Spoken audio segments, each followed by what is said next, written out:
Welcome to the Outer Realm with Michelle DeRoche and Amelia Pisano. Airing live on the United Public Radio Network, 105.3 FM in New Orleans.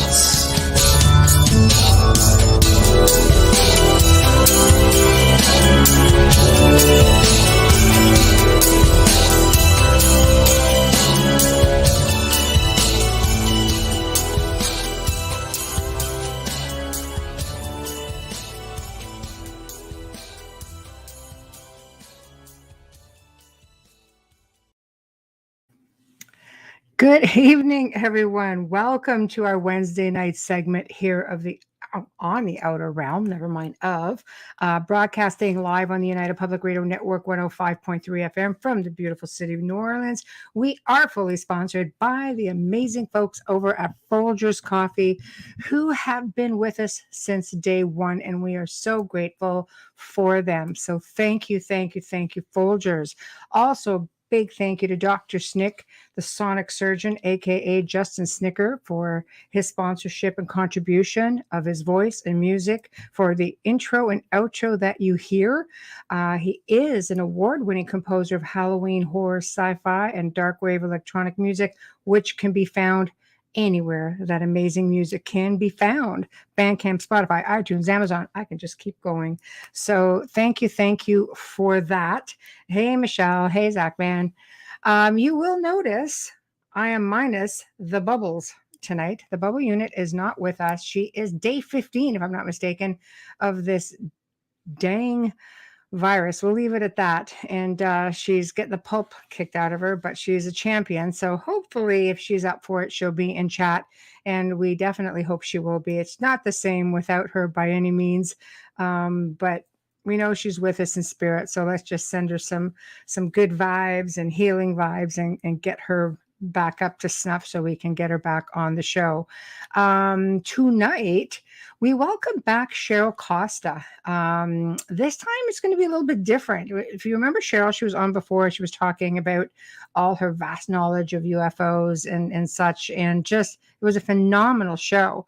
But there's another side to Cheryl, and she's going to be discussing that side. And with that, we'll be discussing her new book called Magickal Musings of a Rogue Witch. Thing is getting rave reviews. So hopefully, you guys will all tune in and love it. And yes, I hope Amelia feels better soon too. Absolutely. I spoke with her today and she's definitely getting there, but it's a slow process for her.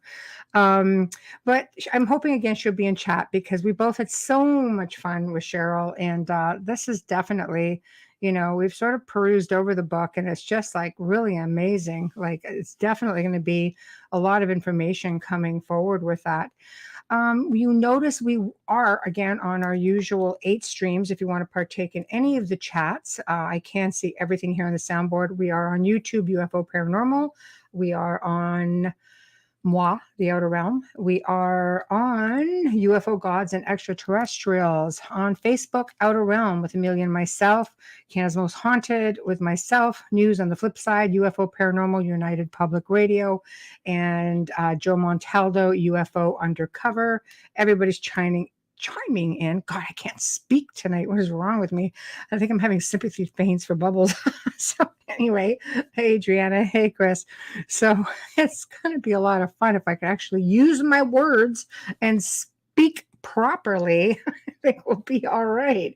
So let me just quickly get over to Cheryl's, I guess, bio for this topic. So Cheryl Lady Tashi was raised Roman Catholic, became a solitary witch in 1978 while in the Navy. Later, she was initiated into Alexsanderian Wicca, and over the years was cross-initiated into a handful of small eclectic traditions. She has taught basic witchcraft to several hundred students over 40 years. Gosh. From 1991 to 93, she produced 70 episodes of the first publicly televised cable series by witches about witches. The program drew domestic and international media attention. In midlife, she took a sabbatical and became a Buddhist monastic for 7 years. My gosh, this woman, she's amazing, and holds numerous ordinations. Mundanely, she's a retired IT systems engineer from the aerospace industry, because that's mundane. In retirement, she is an author, freelance journalist, and podcast host. As a retired Pastoral Priestess Lady Tashi will be a regular mentor to all the students of the mystical arts. Yeah, just mundane too. Hey, Trish. No, she's just like bloody awesome. So we're just gonna wait for her to pop on here. She's just amazing. I know we had so much fun with her and just perusing over this book. Amelia and I went over it today over the phone through the hacking sessions.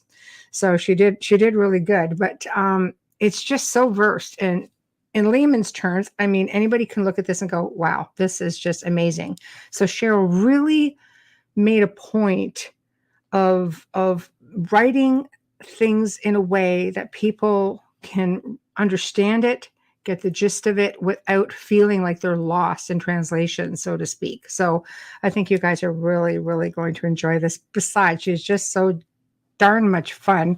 We really had a good time with her the last time. So I am hoping she gets here soon. Oh, hello, Doreen. Everybody in chat is filling up. So hopefully, come on, Bubbles. You can do it. All you got to do is type. As long as she's not sleeping and medicated, hopefully she'll come on and join us.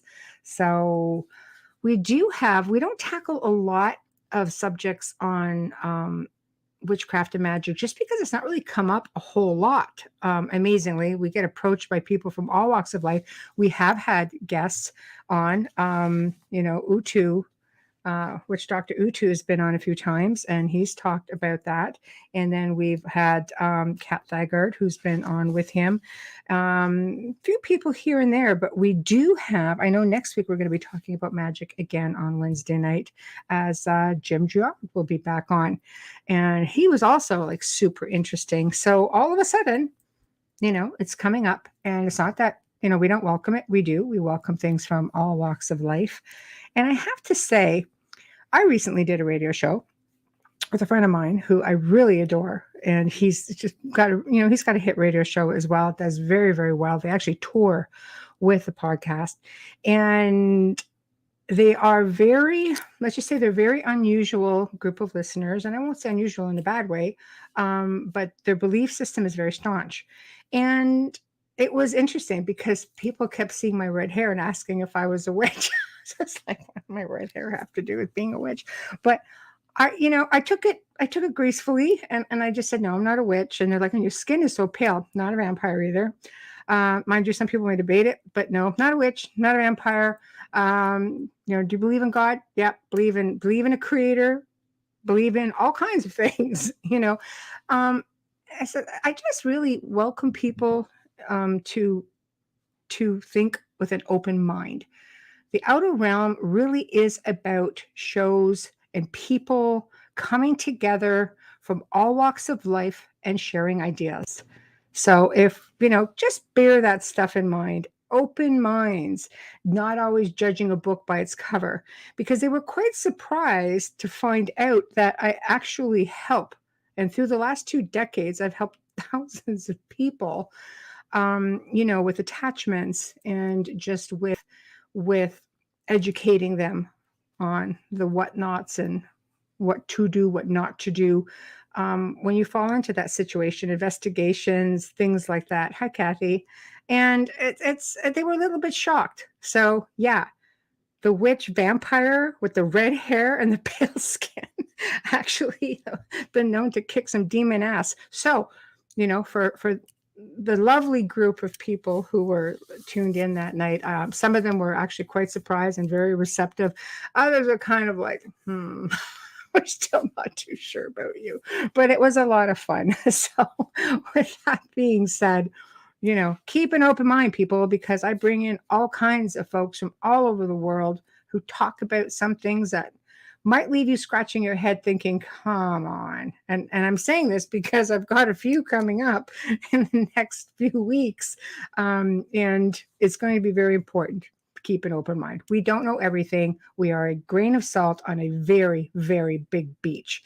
And I think if we looked at ourselves that way, we would start to see things as being universally challenging, for sure. Possible? Yeah, I think anything is possible. So it stretches the gray matter. Yes, it does. And right now, my gray matter is having some issues. So, Zach, I remember seeing those kind of comments when a certain flat earther was on your show. Keep an open mind.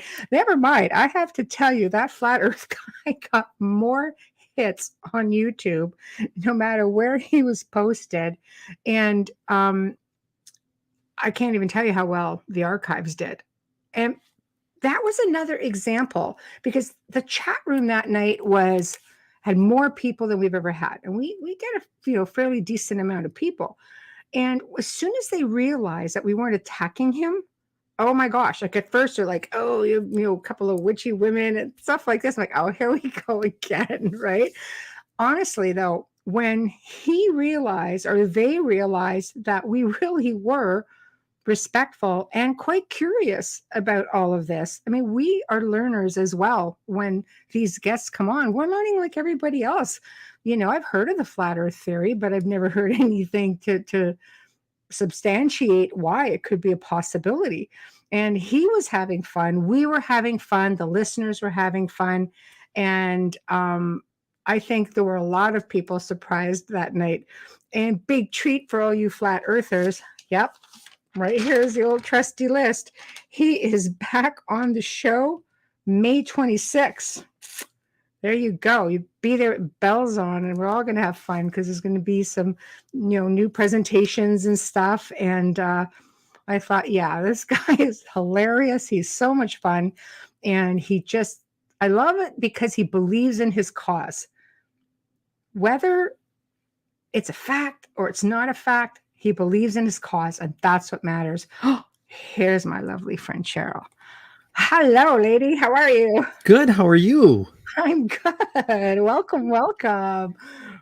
We are down a little bubbly companion who's down day 15 of her pandemic virus thingy, and she's just like, "Hey, Ken."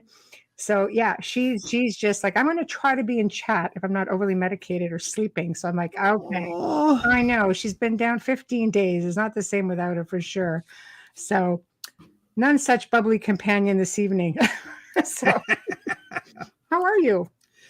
I'm kicking butt, taking names, I love it. I love it. Everybody just line up. All right. So, boy, since the last time you were on, which was a phenomenal show, by the way, we had a whole lot of fun with you, and you're just so versed. And all of a sudden, I'm like, wow, this gal does everything. And I'm reading the new bio going, it's like, what don't you do? It's fantastic. So why don't you just kind of catch people up with a little bit about yourself, and then let's just blend right into how you got on the topic of magic, of course. Okay. Well, okay. I've been wrestling with this afternoon. Of course, yeah. And after we're off the air here, I'll send you over a link for Okay. 22 years ago this spring. Right. I came out as a witch. Wow. Okay. Yeah. And I didn't do it. I didn't do it small. I teach my students, if you're going to do something, do it big. Think big. Yes, right. Okay. Good for you. So Right. I came out on the front page of the Metro section of the Washington Post. That's pretty big. The hell? All right, girl. Actually, go back about a couple of weeks earlier, 23rd of May, 1991. Right. I got a phone. A lady came to my door, knocked on the door, and said, "You don't know me, but I went to school with so-and-so, and he's the executive producer down at Channel 33. He says he needs to talk to you really bad." I've been developing a television program down there part-time. And I thought, well, maybe the place burnt down or something, Be my I luck, better right? call. I didn't Right, back right. in those days. Not everybody had a phone. Right. And this was one of those deals where I had to take my little MCI card, walk down to 7-Eleven, get on the payphone and call in. And I called in and I says, well, what's going on? He says, a 300-word story went out on the Associated Press this afternoon about your program that hadn't aired yet. Okay. Oh. And I simply, being the rigid producer that I was at that time, I said, well, did we get any press ink? Yeah, right. And he says, no, Cheryl. Now the 300-word article was about the fact that we had in a couple of weeks, actually a couple of weeks at that point, it's like 2 weeks, we were going to debut the first of 6 episodes of a witchcraft television program produced by witches for witches. Yes. Okay. Yes. And it was on Channel 33 in Arlington, Virginia. So essentially, Ooh, of all places. Washington Beltway, and you got Wow. the Washington DC International Press Corps there. Okay. So this little story went out on the Associated Press. So my first question to the staff producer at the station was, so did we get any press ink? And he says, Cheryl, no, we didn't get any press ink. Wow. But CBS and ABC News are in the lobby. They want to talk to the witches. Gangway. This is like the old joke. You're going to have a very special day when 60 Minutes is in the lobby when you come to work. Yes, yes. And so that was the flavor of it. And the link I'm going to send you afterwards is a couple of weeks later. Quite literally, my name, my straight Cheryl Costa name is right there in the first line of the article for the Washington Post about the program. Wow, then it was crazy. No kidding. And over the next, we made a splash. Larry King had us on June 6th, 1991, the night we debuted. Right. And of course, being a trans lady, 250,000 people called the producers and said, "That's a man in a dress," And I was higher maintenance in those days, But right, it was so cool, right? What we were presenting, and like everybody was just like, and there's witches on the cable and in Arlington. Oh my God, and within a week of that, now understand, we picked up 80, actually probably closer to 90 interviews of domestic and international media over the next 18 months. Wow. That's really good. That's substantial. We caused a riot in Rome. How to be a fly on the wall. Quick story, and then we'll get into the book. Is this? Hey, you know how we drive on this show, right? As your show, you go anywhere you want. I will follow along. Okay. How about that? Here's what happened. Okay. I get this phone call from a correspondent at ABC News who I had met with a previous interview. Right. He says, calls me up and he says, and I'm not going to mention the guy's name. He's retired. I don't want to. And he says, "Do you guys know you caused a riot in Rome?" I says, "What?" He says, he says, "You did an interview with Italian people, right?" I said, "Yeah, we did an interview with them." He said, "You did an interview with Italian Look magazine, and it was still being published over there." And I said, "Yeah." He says, "And you did an interview with Italian Channel 4 in Rome, right?" And I said, "Yeah, they're Washington bureau showed up." "Yeah, why?" He says, "Well, the articles all hit the newsstands in Rome the same week. And Channel 4, there's after 6 o'clock news thing at 7 o'clock to 8 o'clock before prime time. They always had like this local news, not news, but kind of magazine hour kind of thing, the news magazine hour. Yeah. And they aired their piece on us. Okay. They sat there through 3 of us taping 3 episodes one afternoon. Okay. We used to set up and tape 4 episodes. We'd rent the studios for 6 hours. Right. And we'd come in there, set up, only had to set up once, only had to pay the babysitter once, only had to feed the crew once. Right. Took the host of the show We took 4 outfits for her. Every time we broke for a break at the end of a 30-minute taping, she changed clothes, came back, made it look like a different day. Right, It's right. television magic, as they say. Right. And they sat there for the whole 6 hours with us. So they had enough material for a really good special. Right. After it aired, now in Rome, they don't have a lot of single family homes. It's a lot of high rises. And the classier the high rise, the more money you have, the lesser classy the high rise, the more poor you are. Oh, interesting. And all these women started coming out into the alleyways from these tall high rises, marching through the alleyways, chanting. By the time they got to the gates of the Vatican, oh my, no, don't tell me they went to the upwards of Vatican. 3,000 strong. The gates were closed, of course, chanting in Italian, "We are the witches, we have returned." Oh no. I'm sorry, that had to have been a sight and a half. Can you imagine the poor Pope sitting out there going, like, what is this? Wow. After the story after the Washington Post story and us appearing on Larry King, we were both being followed around by 4 different law enforcement agencies. Oh no. Because it was unheard of to have witches out of the closet talking about this stuff openly, and not just like decrepit people. Yeah. People always painted the story, they're on the fringes of society kind of people. Here I was a computer programmer for IBM, that kind of thing. I know. That's what I was saying, Zach, man. Causing a riot in Rome, that had to be one heck of a day for the Pope. Yeah. I blew our socks away. Me and the host were going, oh my God. And this was a $50 a week cable access program. Oh my word. My word. So yeah, that's good. That was how I came out. Okay. It was this idea. You don't really do anything small, do you? No. If you're going to do it big, and apparently a couple of reasons for it. I had a high security clearance. Right. And I had to put myself in a position where I could not be blackmailed. Ah, okay. So by coming out in such a big way, right, there was no way they could the people who control clearances couldn't look at me and say, "Well, we think you can be blackmailed." Okay, right.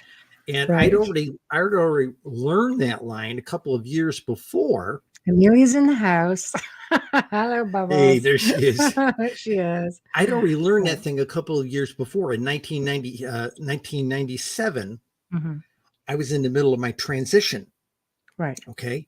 And I was very, very, let's just say this way, I still kind of dressed in that white shirt and tie, but I had 2 pierced earrings. My brows had gotten pretty thin and I had permed hair, Right. So the guy for the defense investigative agency, well, we think you can be blackmailed. We're going to turn your clearance off. Oh no. I said, what if I could fix that? He said, oh, we can't see how you could fix that. I said, because everybody in your shop, nobody knows, here at work, the type of thing. Yeah, your neighbors all think you're like in a Disney movie, you dance with squirrels in the yard type of thing. But, but he says, honest to God, that's a quote. He says, but we think you can be blackmailed. He says, can you give me 2 weeks or 3 weeks? He said, I'm going to be back in 3 weeks. I'll turn off your clearance at that time. I said, okay, fine. So he comes back 3 weeks later and I says, I think I fixed it. Threw a VHS tape on the test. I'm the blonde on Phil Donahue. I'm the redhead on Gary Collins. He looks at me. This guy's overweight.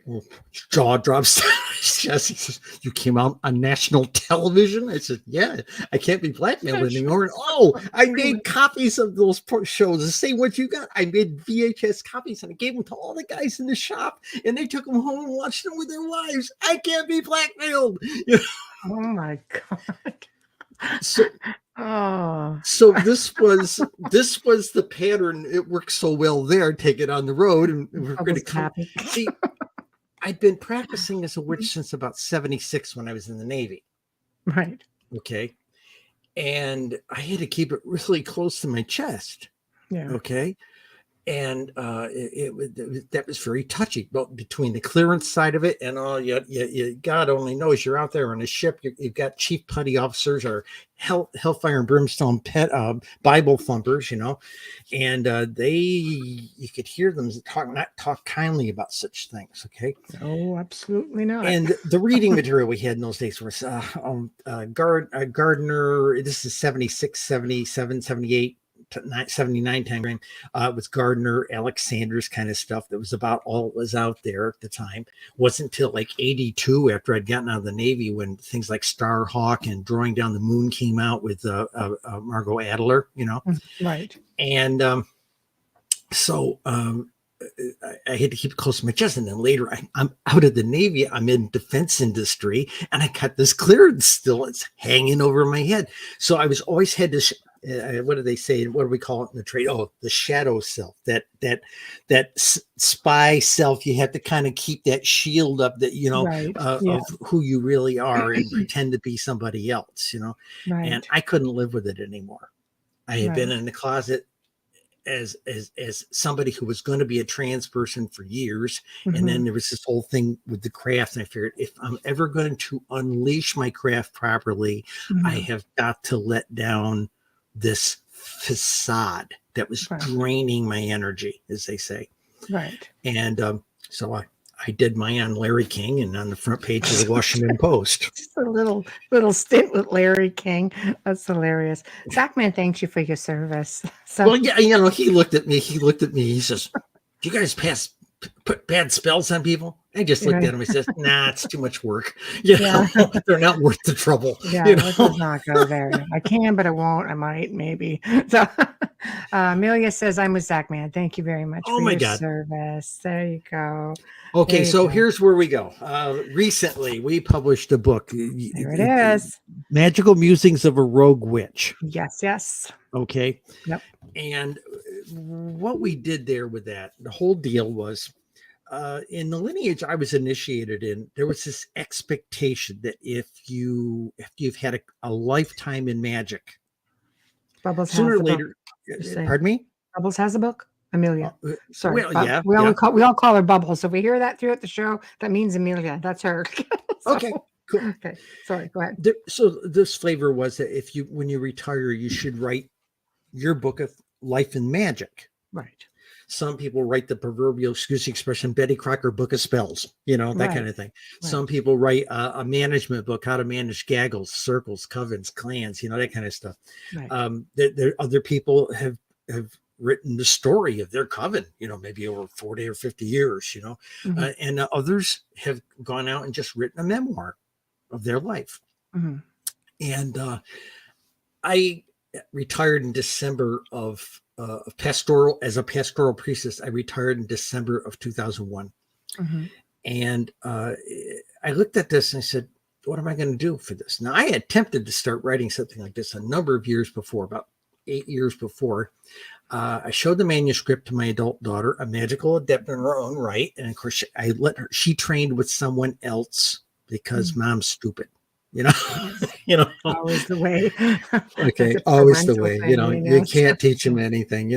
And she read it, and she looked at the first manuscript and of my attempt to do this, and she said, "I think you're handing out loaded shotguns to third graders." Wow, you made it too simple. I was just saying that. This is so much, even a layman can understand it. Well, okay, this is the second try. I took that one out. I let it sit on the shelf for a couple of months, went out, read it again, and I said, all right. I took it out in the backyard, put it on the grill, poured lighter fluid over it, and burned the manuscript. Oh, you did not? I did. This is around 2000. Oh. This is around 2004. And so what I did, actually, it was around 2004. So what I ended up doing is, as I actually did retire, the last year I was teaching. It's COVID. We were all locked down. Right. And I picked up 44 students. We had nothing. None of us had anything better to do but watch streaming TV and drink, right? So that's a bad combination, though, the drinking and the spell casting. Could be interesting, mind you. But most classes, you teach a class, and for those who don't know this about when you teach, you start out with 40 or 50 students, and you're lucky to finish with 4 or 5. Hmm. Some people leave and say, "Oh, I didn't know studying magic was like taking like a very heavy college course," and it was a lot of reading, it was a lot of writing. Mhm. And they didn't know this, or they said, "Oh, I no, this isn't where I'm going. I think I want to go over here with the Norse guys or shamanism or something like that." Okay, fine, great. It was a good place to find yourself, Right. Right. And after about 5 to 6 months, you've weeded out all the I don't want to call them the wannabes, but the people who didn't know what they were getting into. Mhm. Okay. Right. And so, but because we were locked down, this is the first time I ever had to teach a virtual class. Mhm. So it started. I had a private page on Facebook, and of course, I got introduced to Zoom about that time. Right. Okay, we had Mhm. Skype and Zoom available to us, so I was doing these classes virtually. I was writing these essays. Of course, I had been a columnist for Wicca magazine for a couple of years, so I already had a style for how I would explain magical things.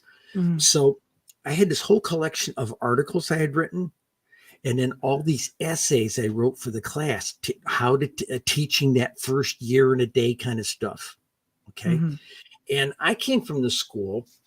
I was taught spell casting right off the bat, like most people, a little bit of God and goddess stuff, and then, Mhm. start learning spell casting. Right. And 20 years into it, 44 years, I said, this is ass backwards. We should be learning divining up front. Most people don't even bother. Oh, I don't monkey with that stuff. We should be doing divining up front, because the whole issue of being able to do magic is thought in the form. And the only way you can do this thought in the form stuff is you have to talk to the younger self, your connection to the great consciousness. And if you don't establish a good nonverbal charades relationship with your younger self to communicate nonverbal information to the younger self, you aren't going to be able to do it. Mhm. Okay. Right. Right. You can light all the candles you want, charge all the crystals you want, burn all the incense you want, burn all the little notes or put all the little notes in bottles with herbs. But if you can't visualize it, you're not going to manifest it. Right. So Right. I wrote this in a style, basically, and I said the style. In fact, I've gotten a lot of mail on this style. I wanted you to feel like you were in the room with me. Mhm. And a lot of people who read it dropped me emails, says, "My God, Cheryl, this is like sitting in a cafe with you." Got great reviews. Absolutely. Yeah. So You know. I thought they'd all hate it. All these people who put these blurbs on the No. back, I thought they were going Wow. to absolutely hate Wow. this. No, absolutely. Yeah, just saying hi to everybody chiming in. I Yes. see Hi, you all. everybody. Hello. Enjoy. Yeah, I do So agree with Camara. ask questions. Intention. Ask questions, please. Feel free. Yeah, well, intention, right? And it's about intention, which a lot of people don't realize. Otherwise, you're just going through the motions. Yeah. So for you, that was your starting point, and from there. Oh, hold on. Okay, we're talking about witchcraft tonight. So I'm going to let Cheryl continue on, please. Okay. Yeah. Especially if you thought I was going to do something about UFOs. Now, I didn't come out of the Nope. closet on UFOs Right. until 2013 when I started writing a Right. newspaper column about it. Right. That's when I came out on that topic matter. That was like the last of the big come out of the closet things for me, because I'd been reading stuff about UFOs since I was 12. Right. Okay. Not that I was a fanatic about it. I didn't have little models of it, didn't have pictures posted all over my room, but anytime I had something come across my desk, or my mother had something, or we saw something in the library, I read it, Right. Um, Right.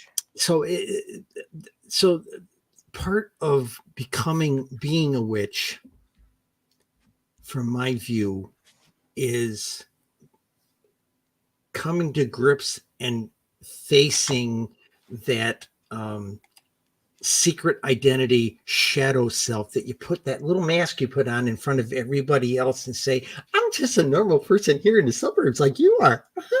Right. Know, It's like, okay.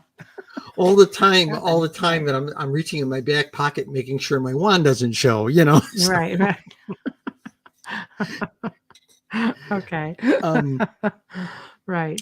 I had a camera crew here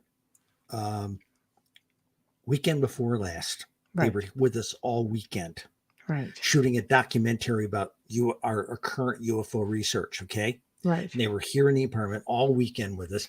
And at one point, when the guy was over here in my work nest area and he saw my wand laying on the desk, he says, "Wow, is that a real magic wand?" "Yes."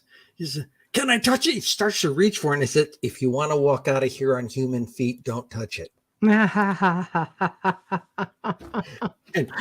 It depends.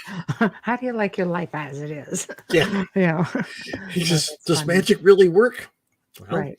I used to be a boy. Right. Oh my God.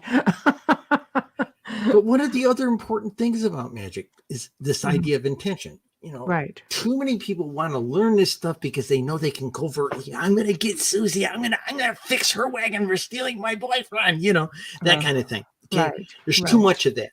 Right. Okay. And the best magic you can do is channeling at yourself to Right. make yourself grow, to develop yourself, to mature yourself, to discover yourself. Right. Yeah. Okay. Yeah, And absolutely. it's a message I hammered home in this book. You should be turning it in upon yourself. Don't waste it on these other people, except maybe for some occasional healing. Don't waste it on other people. Put it into your own life. Mhm. Don't sit here and try and use magic like a vending machine. I want a new scooter. I want a new bicycle. I want a new surfboard. Right. Forget the material goods. Think about, where do you want to be 20 or 30 years from now? And what can you do with the magic to steer the course of your life so these things manifest? Mhm. Okay. I mean, too many people, especially in the mundane world, think everybody wiggles a nose and supper appears, Right. and young people, no, it's not like that. It's not arcs and sparks like you see on Harry No. Potter. It's as No. gentle as a baby's breath. Right. Amelia and I were actually talking about that today. That's a really nice analogy. Like, it's a nice way to put it. People think it's all so gloom and doom and high powered intensity, and it's really not. You're basically making it, saying, no, it could be a very gentle process. You can just ease right into it, gently. Agreed. And I know I mentioned in the book, there was this thing, I have this attitude about these great big, we got 30, 40 people together. We raise some really great energy, Yeah. No. You raise some really great endorphins. Right. Okay. True. Because those 20 to 40 people were not focused on what your intent was. Right. Trust me. Okay. You can't get 40 people to focus in on that kind of stuff. Right. You might be able to get them to focus in on the Super Bowl, but you'll never get them to focus in on your magical target, Right. And so I tell people, don't expect to do your spell today and have it tomorrow or early next week. It's not a pizza you're going to get in 30 minutes. See, Bubble, she is one of us. She does pizza talk. Yes, there you go. I know. Always with the pizza talk, Bubbles. Nothing like a nice big pepperoni pizza with a little bit of sausage on top and some pepper, some fresh peppers, Yeah. that type of thing. And if you're really, really exotic, Right. shrimp. I don't know how exotic I'd feel with that, but the shrimp. Have my pizza shrimp. That'd be me. Seafood pizzas are very interesting. They really are. Bubbles. Oh my God, I love you, Amelia. Yeah. I know. Right there. Magic is like the ripples of a pond. It's a process to change energy. Absolutely. It is. And exactly. A guy, I never played a musical instrument. Right. Okay, well, I played a recorder for a little while. Wasn't that great at it, Me all. and I had a layer. Okay. And I got so I could play Amazing Grace on it, Right. And but the thing is, a guy friend of mine who played a tuba, Right. he taught me this lesson. He was a witch too. And he said, Right. playing this tuba is about getting air to move. Right. Okay. And magic is about getting energies to move. Mhm. Okay, Right. the energy you're already you don't have to churn it up from yourself. You're walking through an ocean of it on a day-to-day basis. Right. The That's great true. consciousness is all around all of us, everywhere, every when, every being, everywhere, every when. And all you have to do is get that younger self to kind of connect and manifest a non-verbal thing into the mind stream. And baby, maybe provided temporal relationships and karmic relationships are in sync, things will happen. Right. Maybe. Okay. Yeah. Oh, a lot of people in the craft community, I don't believe in karma. Believe me, it believes in you.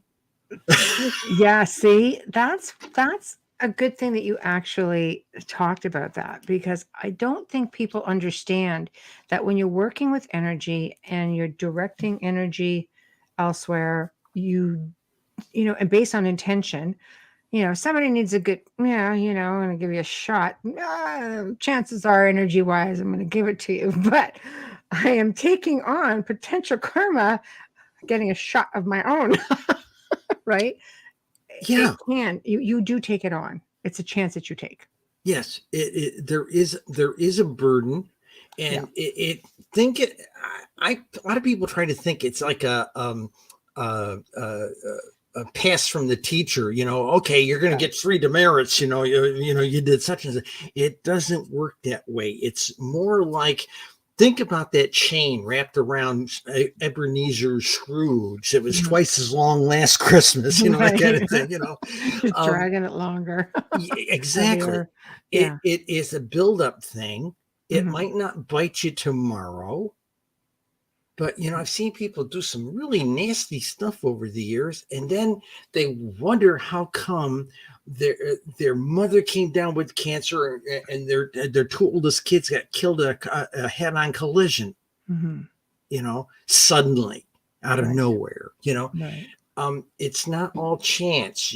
There's currents. Repercussions. There's currents. There's repercussions and currents in Right. doing this stuff. And like I said, I teach my students the last 20 years, one, learn how to meditate. One of the ways we taught them to meditate was to make bread. Wow. Okay. Because if you didn't pay attention to what you were doing with the bread, with single point of mind view, okay, the bread came out crappy. Mhm. Or came out really bad. Okay. No, it's true. Or Yeah, worse. Intention. Love the bread. Okay. Mold the But bread. love the dough. Play with the dough. Be at one with the Really, dough, I make bread. Lots of it. Very good bread too. Same here. Yeah. Yeah. Meditate, Bubbles. Do it while you're making your bread.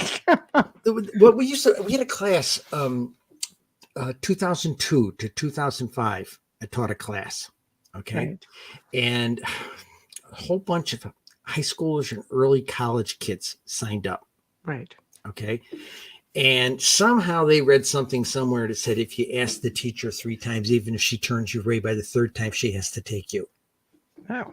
And I think some Jewish kid told them that's what you got to do with rabbis are going to turn you away 3 times if you want to convert to Judaism, something like that, So I told them, I said, okay, we'll do this on Saturday mornings. You're all going to learn how to make bread. So I'm going down to Sam's Club and I'm buying like 50-pound bag of flour, a 5-pound bag of yeast, 25-pound bag of sugar, that kind of thing. I had to go buy a whole bunch of cheap bowls at the dollar store kind of thing to do this stuff in. Right. And they would come over about 8 o'clock on Saturday morning.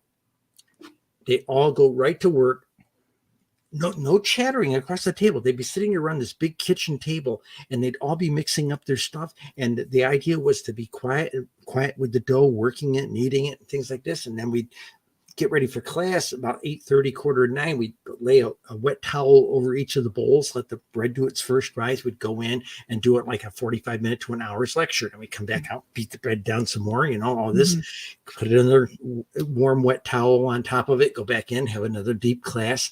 And then we'd come out and load them in these bread tins, okay, to let them rise, and then go back in, do another lecture, Right.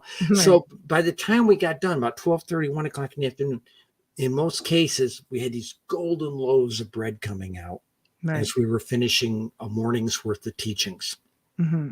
And it worked very well. Now, some families thought, well, this witchcraft can't be so bad. Hell, you're making really bread and it's tasty too, That's you know. right. You know. Bread, we get fed.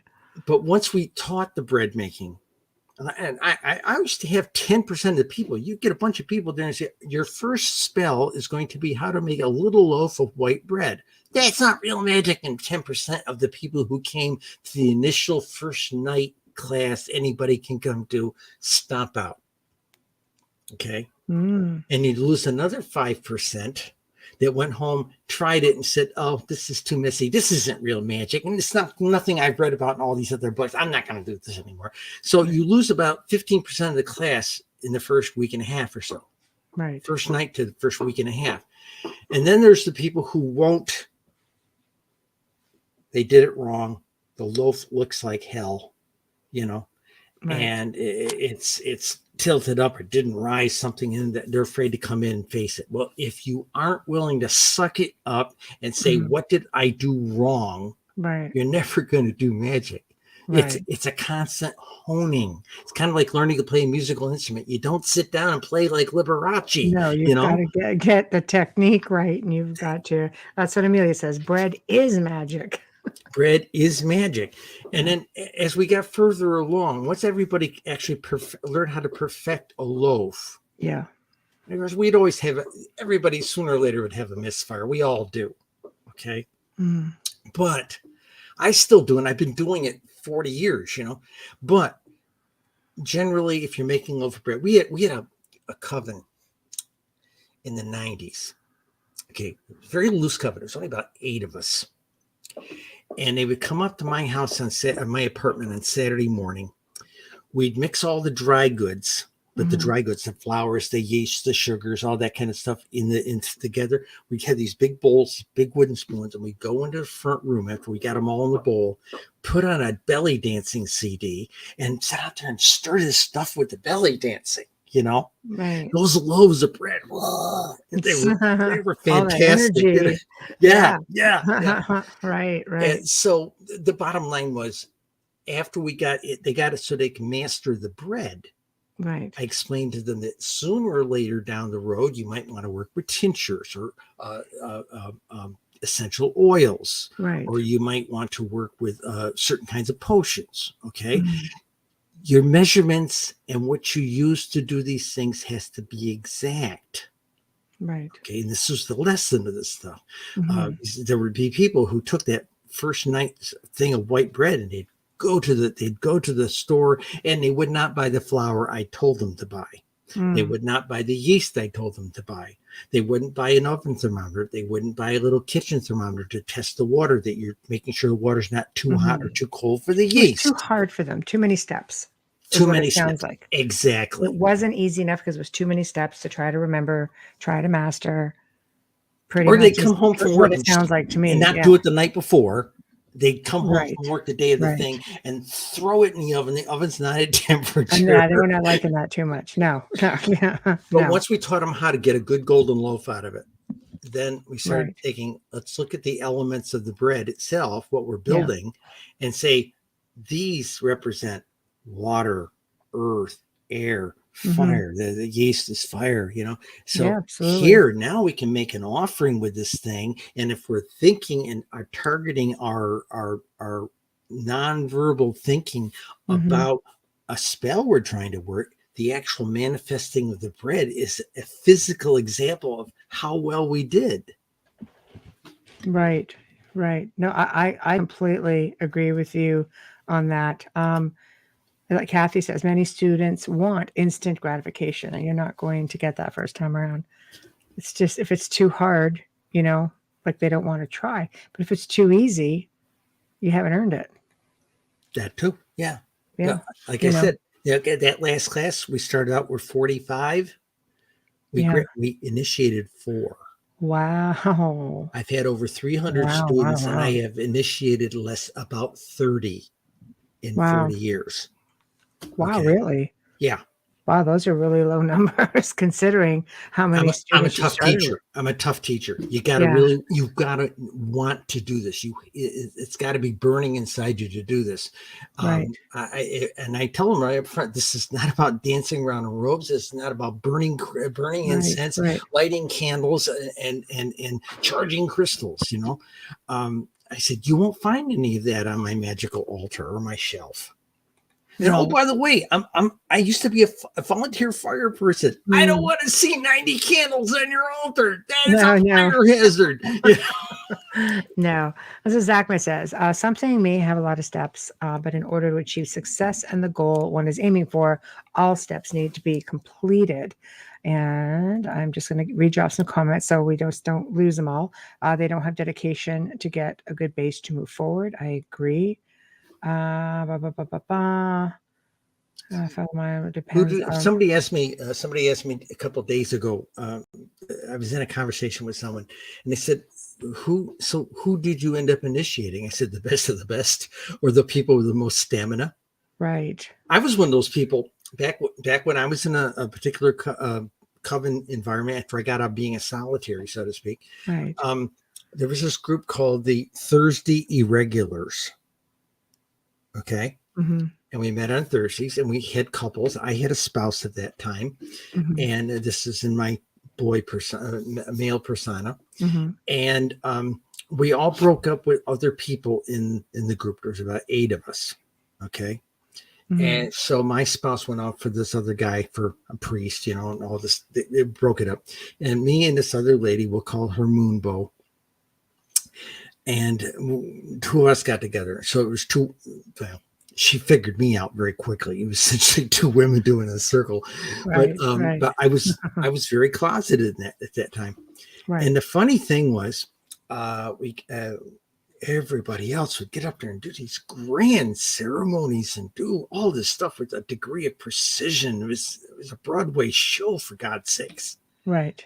I get up there with my 355 cards with my ritual, and you do something wrong and they flip, or you end up setting them on fire on the candle or something, and the joke was with the rest of the group was you could almost hear the gods down the hall rolling on the floor laughing, Right.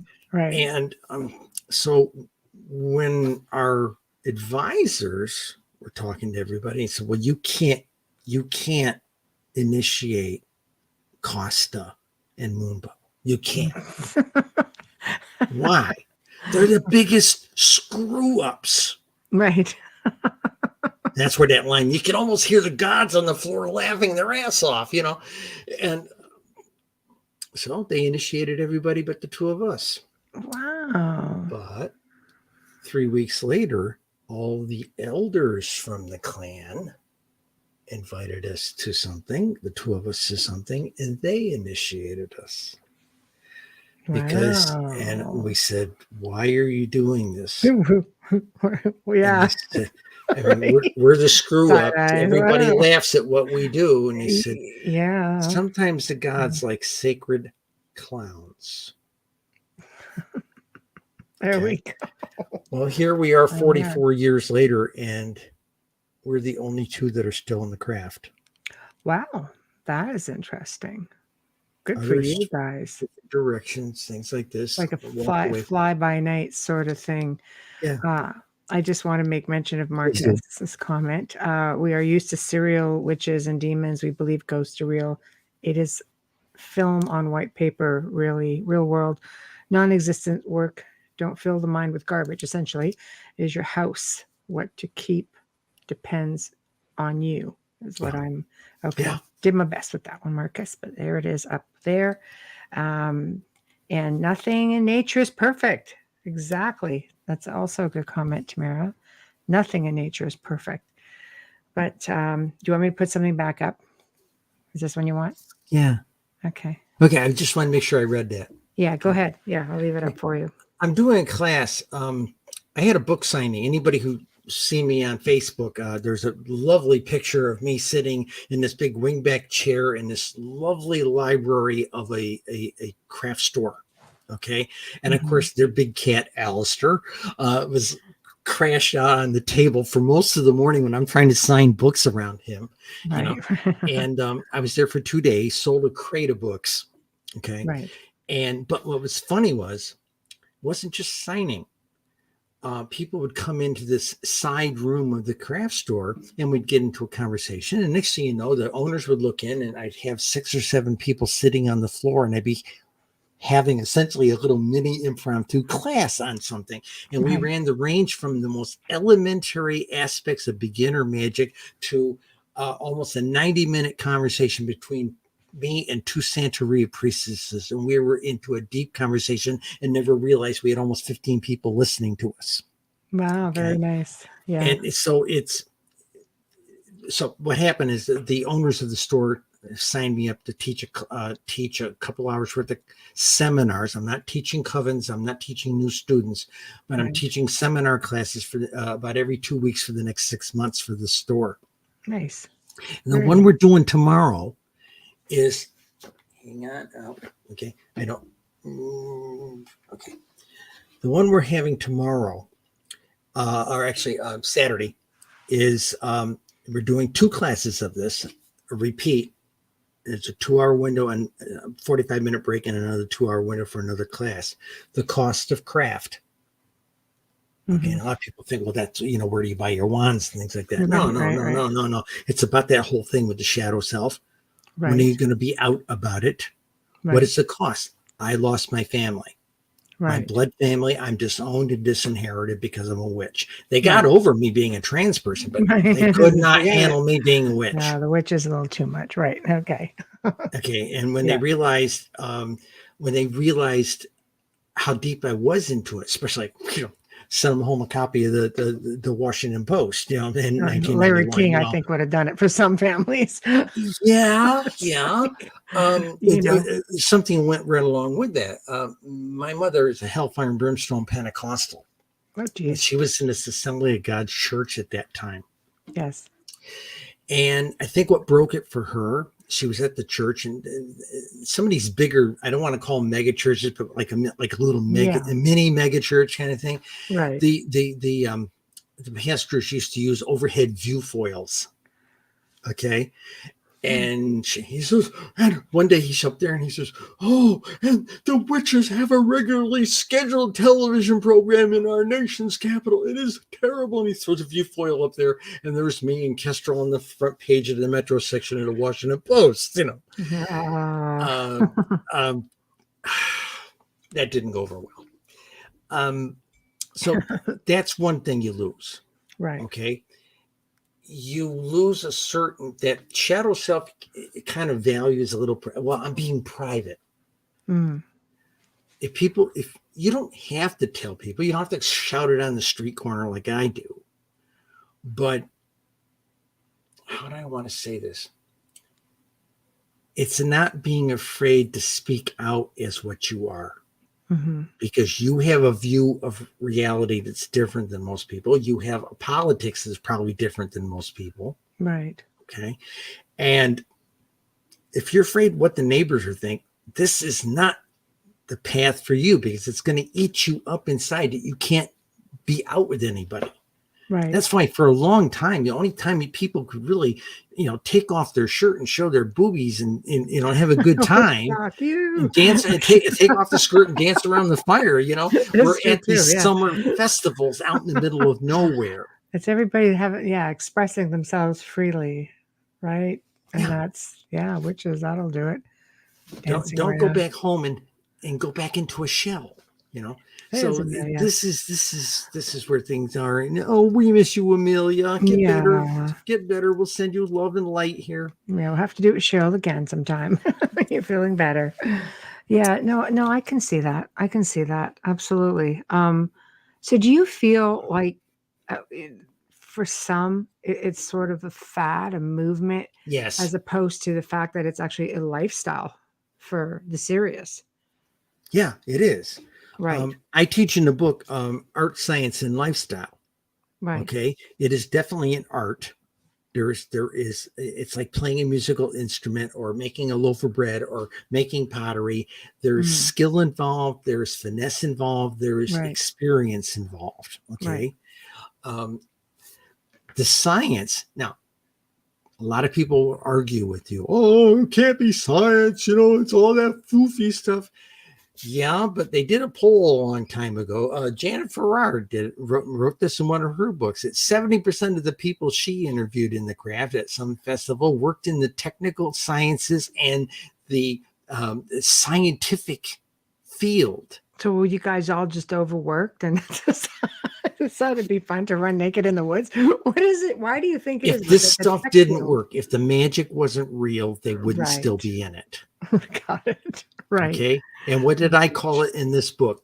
This book was an exercise in writing mystical practices, magical. What's the word I use? I'm drawing a blank of what I said. It was magical mechanics and mystical physics. This is a very advanced form of physics. Right. Okay. This is where, and this is. Why did I suddenly come out in the UFO community as a witch? Heck, I'm doing a program on the 1st of May with Thin Lizzie Borden. We were on this other show a couple of weeks ago. She popped up in the side room. They dragged her into the interview with me, and we both came out on the show as witches. And the producers of the show said, "Would you come back and do a special on May 1st? Just witches and UFOlogy?" We said, "Sure. We'll come and talk to you about fantastic strangeness." I know. I like the way they mix together. Like, I know there's one part of this where you're like, how do I touch an alien? We all want to touch I won't say we all want to touch an alien. I could have touched an alien one night. So close. This is like right there. But I'm thinking, no, I think I want to touch them for real. So your perspective. The 3 that I have met, Okay. off-worlders that I have met. Remember, I used to be a journalist. Okay. Yes. Fox Mulder or Mr. Kojak, one or the other. The ones that I have met, I'll give you an example. If you were to Google something like reptilian aliens, you always find this artwork of these guys, muscles, and they look like they need a case of prune juice in the worst way. That kind of thing. But the people I've interviewed that have a tight friendship and relationship with somebody who is a reptilian race. Okay, see, I'd be interested in learning more about that, because you look at them and they just look like they want to eat you and not in a like pleasant way. It's like... They're gentle, soft-spoken, and enlightened.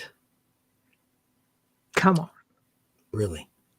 See, even Dolly, who has experience with many ETs, is going, wow. Right, Dolly? I know. And I don't think I've ever they have a very interesting sense of humor, and the sense of humor, it's not come across too many nice reptilians. See, like even Bubbles is on. We're all going like, seriously, what? Wow. Is this one of those judging a book by its cover thing? Yes. Oh, it is. Okay. Oh, think about this a minute, man. There was a snake in the Garden of Eden. Oh my goodness, Yeah, that means knowledge. No, it was a lizard. It was a dragon. And what did the dragon say to Eve? You're better than this. Yeah. You're better than this. He isn't in charge. You're smarter than he is. You're more mature than he is. And what was that? Do you know what the apple really was? They've only discovered this last couple of years. It's knowledge, isn't it? Like the serpent represents knowledge. That's the intellectual side of it. Thank you. They've been digging this place over in Turkey called Göbekli Tepe. Yes. Okay. Yeah. They discovered that this was like, I don't want to call it the Garden of Eden, but think of it like the beer hall version of it, right? Of Eden. Okay. Yeah. And they found pits. They couldn't explain these pits, and they dug into them, and they got samples out, and they found beer yeast, and they were brewing beer. The women were brewing beer. Okay. Right. And what our fall from the garden was, the garden, these guys would all come back from the hunting trips, and they'd roast the meat and they'd drink the beer, and they had to have lots of beer, and they'd tell great stories of great hunts and all this wonderful stuff. And as long as the beer flowed, everybody was happy. Right. So to keep up with the trade, they had to learn to start culturing the grains in order to keep up with the supply of materials they needed to make the beer. And the bread. This has only been discovered in the last 5 years over in Gilbert Tempe. Wow. You know, Wow. and Right. so beer was the fall from grace from the thing, because suddenly we had to start developing less of this hunter-gatherer type of thing and actually start doing agriculture. Right. And organizing things more and being an organized culture. And that was our exit. That meant we had to work in the fields, all that stuff the Bible talks about, right? Right. You know, go work by the sweat of your brow. Okay, fine. That's what this was about. This was about establishing. I'm sorry. It's just awesome.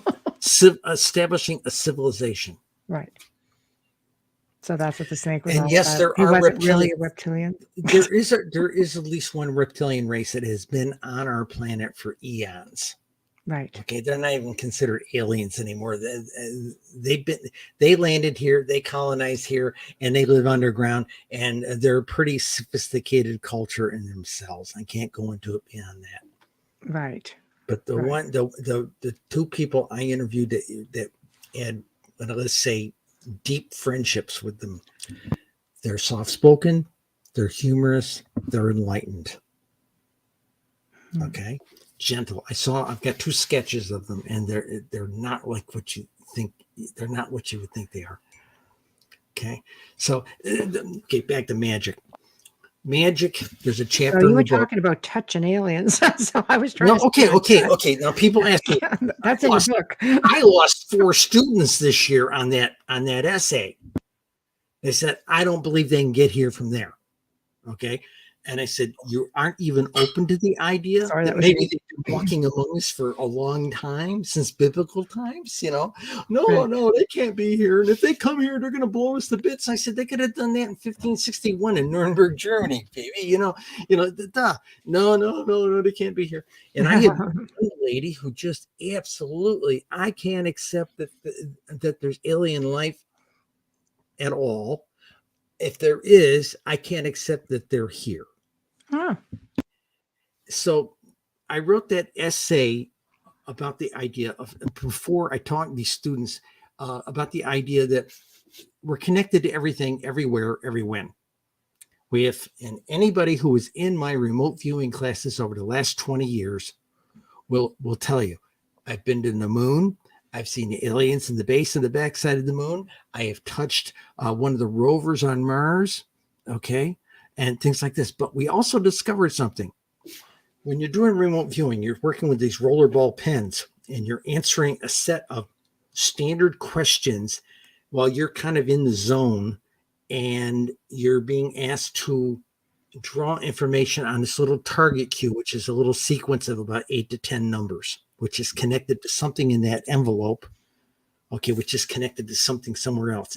It's technically a version of correspondence magic, and you'll find sympathetic magic and all that kind of thing, but you'll hardly ever find a write-up about correspondence magic.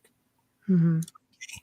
So think of it this way. Okay, in a voodoo movie, they'll say, okay, got a picture of Frank, and we're going to put a couple of pins through it. Screw you, Frank. That's it. Yeah. Okay, we're going to make Frank, in the movie The Witches, you saw Jack Nicholson just bend over when they put a pin through the leg of that little doll, Right. Okay, that's a puppet. All right. But you could do the same thing with the 3x5 card. Okay.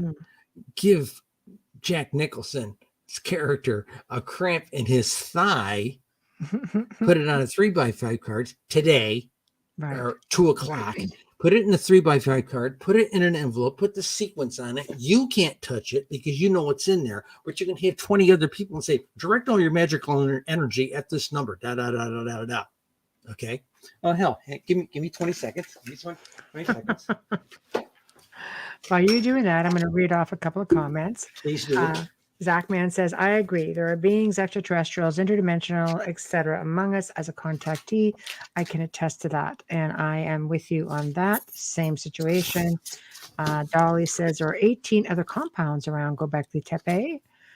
Absolutely. And yes, they have been here since the very beginning. Yeah, there are a lot of They have stories. shepherded our culture. Yes. And the thing is, you get these military types these days. There's two schools of thought. One school of thought says, "Oh, we got to." The average person out here, they're not ready for this information. Yeah. Okay, for those who've never heard me speak on this topic, in the last 20 years, 2001 to 2020, we had 100 in the United States, 169,632 reported UFO sightings based on National UFO Reporting Center and MUFON data. Okay, that Right. doesn't count all the little mom and pop reporting services, and it does not report the 249 people who don't report one. Only 1 in 250 people report what they see. Mhm. Okay. And we've got statistical data and polling data that backs Right. that up. Okay. Right. Now we were talking about one of these little sequences. Here's one right here. Okay, there we Okay. go. Right. I've got a group of students right now that are working on that target right now. Right. Okay. I don't even know what it is. Right. Okay. I stuffed Okay. this envelope 2 years ago. I have no idea. I got a bag over here with 100 envelopes in them. Okay. Right. And I have Right. other people who stuff them for me and say, hey, a couple envelopes for your thing. We'll throw them in there, Right. So Right. it's the trick is you can't know about it. Now, give you an example. How does that work? Why does that work well? In remote viewing, if I give you that sequence and I take you through a series of it's one of these things you can't say, oh, I feel this and feel that. No. Remote viewing, and the way the military developed it, it's a set of very structured questions. It starts out very simply, like, what's it feel like? Is it hard? Is it soft? Is it wet? Is it dry? And then it gets up into, does it have a texture? And it works up to temperatures and things like this, maybe a flavor or a smell. And they start working you through all the senses. And you're writing data down, but you're told, don't sit here and try to figure out how it's working. They'll take you out of the zone in a heartbeat. And don't sit here and try and guess what it is. Mm-hmm. Okay. Right. I had a student once upon a time. You'll love this. Once upon a time, drew this. Okay. Okay. And she immediately jumped up there and said, oh, that's got to be a truck or a vehicle or a car. Okay. Mm-hmm. Well, that's when she blew herself out of the zone. She did that, shifted her consciousness from that right brain thinking to conceptual thinking, right, left brain thinking, and it completely took her out of the zone. Right. The target ended up being a fruit basket. Wow. Yeah. Okay. Right. All right. I had a gal who said, oh, my EAP, she wasn't going to do the structured thing. Mm-hmm. And we kept trying to walk this one student. I did it on Zoom. Mm-hmm. Talked them through the protocols, and she wouldn't follow the structure. Oh, I can just tell you what it is. And she starts drawing it in the margins. By golly, she damn near drew the thing. It was a motorcycle. Ended up being a Harley motorcycle. And she you could see the stanchions, you could see the exhaust pipe. She had all this stuff, pieces of that motorcycle sketched in the margins, but she didn't follow the protocol. Right. Okay. And we had several arguments, and she was also one of the people and say, ET can't get here. And finally, I basically said, either get with, I'm not telling you to believe in this stuff, but I'm telling you to be a little bit more open-minded, because craft is about fantastic strangeness. Right. Heisenberg, the scientist who came, one of the scientists who came up with quantum mechanics, says the universe is stranger than we know and stranger than we can know. Right. Exactly. And if you do this stuff, when Linda came into my household 20 years ago, I told her up front, you're coming into a magical household. Be careful what you think. Be careful what you say. Be careful what you say in anger. Right. Okay. And she has become very, let us say, over the first 3 years, as she saw, she made things happen just because she was here. She has been extremely respectful of it and is quite an effective hedge witch these days. Right. Wasn't into magic then, but she is now. Well, just going to leave that right there. Right. So, right. But the key thing was reaching out to touch aliens. People say, "Why can't I? If I'm touching everything, why can't I?" Well, okay, something we found out with remote viewing. Right. If people, there's a subconscious thing. You don't know what that target is. So Sure. we had some standard target cards. I always had the people who were stuffing envelopes for us. Right. 2 times removed from us. It was the people who stuffed the envelopes, blank envelopes, and they might put pictures in there. They might put 3x5 cards with information in there to target. And then somebody else, a completely different person, a couple of weeks later would put the random numbers on there from a random number generator on the computer. Mm-hmm. And I'd get this nice big sack of 100 envelopes. Right. Okay. I know I've got target cards in there, but I have no idea what 25 of those cards are, which ones they are. Okay. Right. And we started noticing a pattern with some of the classes. When the remote viewer is doing something, if you can't get anything more on it, Mm-hmm. you put your pen down and you put it down loud. Mm-hmm. And usually the proctor will tell you, pick the pen up, touch that number that you've written down on your paper, touch that sequence number and see if you can retouch the younger self a little bit. Mm-hmm. And okay. Mm-hmm. Well, okay. Those cards, these people, 2 or 3 people of a group of 10 people would put their pens down. Mm-hmm. Couldn't do it. One guy broke out into a cold sweat. Mm-hmm. So what is going on here? So when we got into analysis after the session was done, Mm-hmm. the one target card was the Titanic, where it is now, under 2 miles of water. Yeah. And if you looked at the guys, what they call AOL, anomalous logging, down the margins, Yeah. I'll die. It's too deep. It's dark. Things like that. Wow. When we sent people to the, hair. There. That happens to me all the time. There's a card in there for the alien base on the backside of the moon. Mm-hmm. And 1 or 2 people put their pens down. Okay. Mm-hmm. But the others sat there and looked at you and say, whoever those folks were, they didn't like us being there. Yeah. ET That would be true. ET was well aware of them. Okay. Right. But the people who put their pens down looked at their AOL notes on the side. I can't go there. There's no air. It's too far. Right. Okay. So I started making notes in my logbook that it must be a self-preservation thing. You don't consciously know what the target is, but your subconscious is close enough to that younger self to know what the target is and say, oh my God, this is an arduous environment. I'll go there. I'll die. I know. It's true. Yeah. Self-preservation. That would make sense. Yes. Sure. This is exactly. So we had Mars targets. We had those water geysers on that moon from Saturn. Most of the class had to put their pens down. Yeah. There ended up being one card in there. We had 15 people for a hard target party. 15 people put their cards down. One lady crawled all over that target. She was drawing in the margins. She was writing down the protocols. She was doing all this stuff. She was a seasoned witch of 15, maybe 20 years. Seasoned witch, a risk taker, that type of thing. And she never put her pens down. Right. And so there was this leap of faith stuff. I'll go. Let's go. Let's run into the fire, Yeah. And you know where it was? The wind. Yeah. It was Voyager 1 where it was. This is 2013, where Voyager 1 was like 13 billion miles from here. It was at the edge of the solar system. Radio signals took 10 hours to get here, kind of thing. She crawled all over that thing. And we had sketches. We were able to compare to pictures of Voyager. Okay. Wow. And it was amazing. But the thing what we learned out of this was, you want to reach out and touch the ETs on Zeta Reticuli 39 light years from now?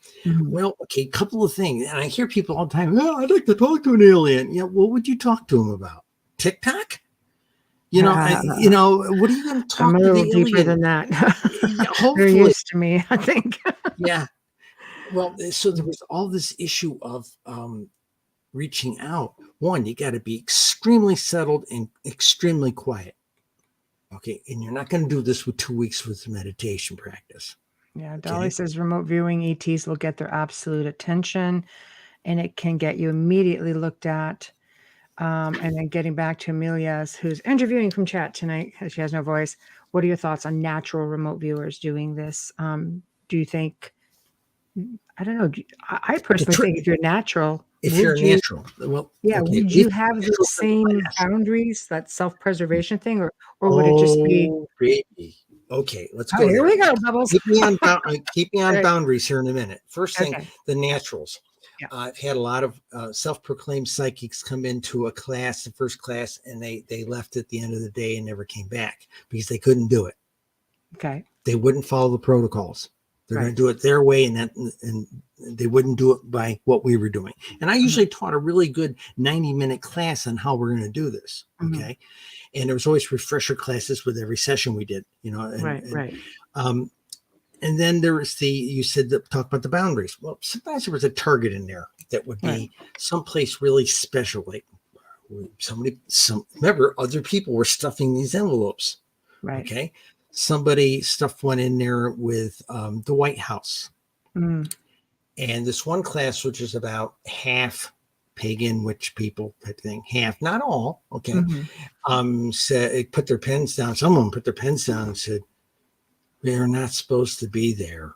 They didn't know what the target was. And we came away from target analysis afterwards. We open up the envelope, see what the target is, and go over everybody's sheets.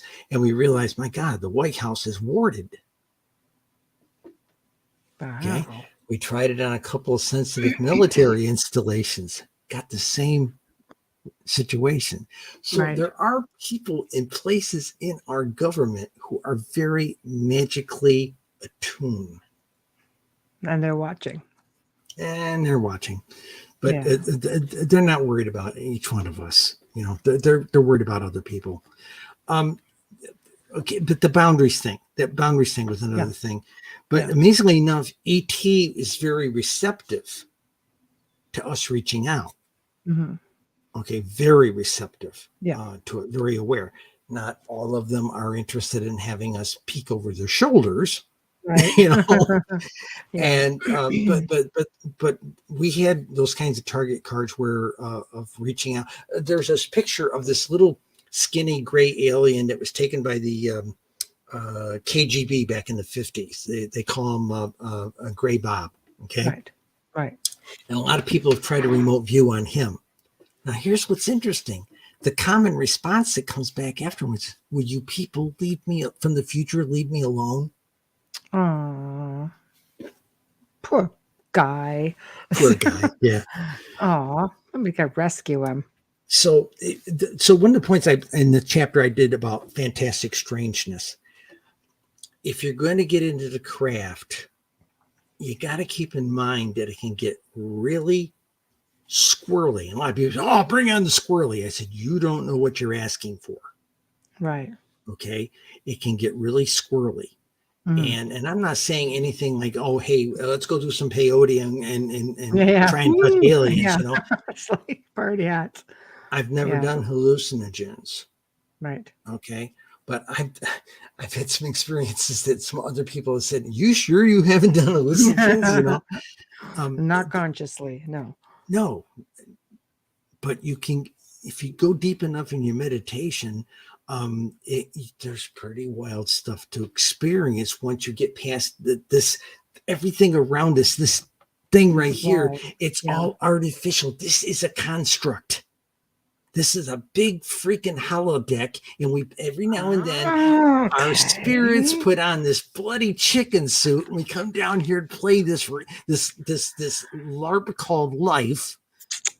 Okay, and then we die and we rest a little while, and then we put on another chicken suit and say, "Hey, what's the scenario for this one? Okay, let's go." Wow. So I want you to hold that thought, because I actually have a question on it, but I have to do a station sponsor. I'm not going to do it as well as Bubbles, but here we go. So You are listening to The Outer Realm with myself, Michelle Drochet, and Bubbles is in the chat. So Amelia Pisano is in chat. And our very special guest tonight is Cheryl Costa, Lady Tashi. Am I saying that probably? Yeah. Okay, excellent. And we are talking about her new book, Magickal Musings of a Rogue Witch, which is getting rave reviews everywhere. And it's just, if you haven't tuned in or you're just tuning in, you've missed a lot of the fun. So you have to go back and check out the archive. But stay on board with us. We've got another half hour at least. We are fully sponsored by the amazing people over at Folgers Coffee, who literally have been with us from the beginning. So we thank you very much, Folgers. We love you. And of course, we appreciate you so much. And also big thank you to Dr. Snick, Justin Snicker, for his intro and his outro. He is an award-winning composer, again, of Halloween, horror, sci-fi, dark wave, electronic music, which can be found on Bandcamp, Spotify, iTunes, Amazon, you name it, you can grab it. So thank you, Justin. So now we are back, and let's talk about these confines. Are we living in the Matrix, or is just can we alter this reality, since it's just, I say, like, all the world's a stage really has a whole other meaning, right? The way you're putting it here. It's thought in the form. Okay. And this is form. Now, Buddhist teaching will say it is the energy, everything, the energy around us, the force, whatever you want to call it, is emptiness. It's emptiness, not nothingness. It's emptiness. It's the idea of the ultimate potential. Right. I am the goddess of the universe. I am she. I am pregnant with universes. Right. Okay. Right. And it's that concept. And the force has, our essence has everything. Everybody right now, with all these people trying to pass every bill they can about keeping transgender students from being in athletics and this and that, and you are what your DNA says you are. No. Right. You are not your body. I'm wearing a different suit today. Dang it. You are not your body, baby. You are not your body. This is just a chicken suit you drive around in while you're here. That's it. Right. Okay. Right. Now I'll give you an example. Okay. You've done this meditation stuff for a long time. And apparently I was doing it in a previous lifetime because I always had a knack for it. Right. So when I was teenage years, I was experimenting, I was touching this feminine self. I was trying to understand it and everything. And I'm going to say it this way. There was these 16-year-old girls, 14, 15, 16-year-old girls, try it on, in the back of my noggin. They were past lives. Oh. The essence aspects of me, of us, past lives. Right. Okay. And so it's not a multiple personality disorder. It is, if you do deep studies in mysticism, deep studies in Buddhist theory, sooner or later, once you start clearing away the obscurity of all the trash that gets rattled around in our subconscious, because you can't walk into a restaurant without 5 screens up with some sports show on it. Okay. The everything going on here is intended to distract you. Doesn't want you to have a quiet mind. Okay. And that's the insidiousness of everything that's out there. The people bowing their head 70 times a day to the little God phone, this is the distraction. You have to, I've got a phone. Yeah, it's right here. I get about 3 phone calls a day on it. Okay. And it's some guy telling me the warranty on my car is expiring. Right. Okay. So no, I don't live on that thing like a lot of other people do. And I have a rule of my students, and it's in the book, magical students do best when their phone is either turned off or locked up in the car. Right. Okay. They come to my class, the phone basically stays out there. Right. There's nothing worse than sitting there in a meditation room with a bunch of people. You're sitting on meditation pillows. You're one with the universe, and somebody's phone is sitting over there on a prayer bench, on the prayer branch and starts buzzing and vibrating across the table. Right. Okay. Knocks you out of your meditation. And, Right. and or they're sitting on their phone. They have it in their back pocket, sitting on this meditation pillow, and they start reaching down, pulling out. Look like they're trying to pull an egg out from underneath them. We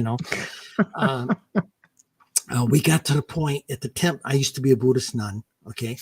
And at temple I lived in the Maryland suburbs, we had a rule. A couple of us used to monitor the prayer room before people would come in for organized sessions a couple nights a week. Hmm. Are you a member of the White House West Wing staff? We had people who were. Yet, okay, we put them off in a separate room because we knew they had to keep their pagers with them. Are you a member of the Defense Intelligence staff? Yes, we had people who were. They went into a separate prayer room. We had people. Are you an emergency medical technician, a doctor, a nurse running around with a pager right now? Are you on call? We had people who were. Okay. Are you a fire person, a fire rescue person, or a paramedic for a thing? I was. Okay. We had to take it off to a separate room and try to keep everybody else who was not. Phones off or locked up in your car. Go in and meditate. Be one with the universe for the next hour. The world can do without you for an hour. Right. Agreed. So on that, let's touch a bit.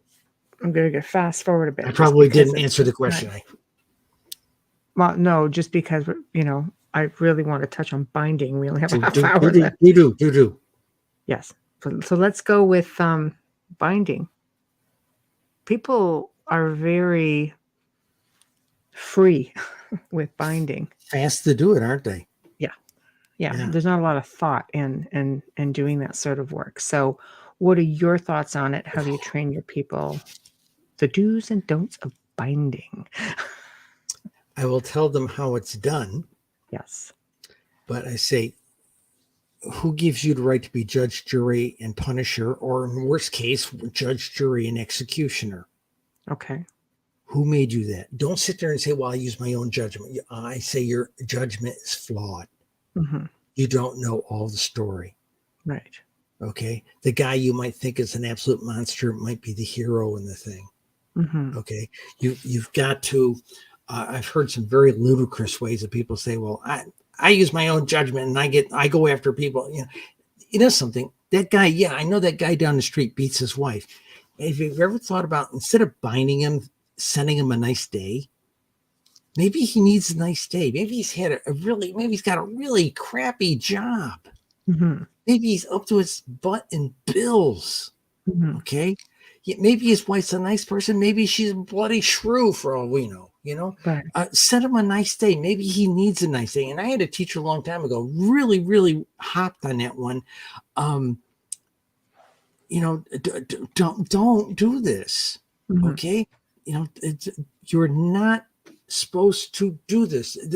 Let the universe deal with it. I put a thing in the chapter there that said, here's the prayer. Ask the universe to bring justice to this person and let the universe sort it out.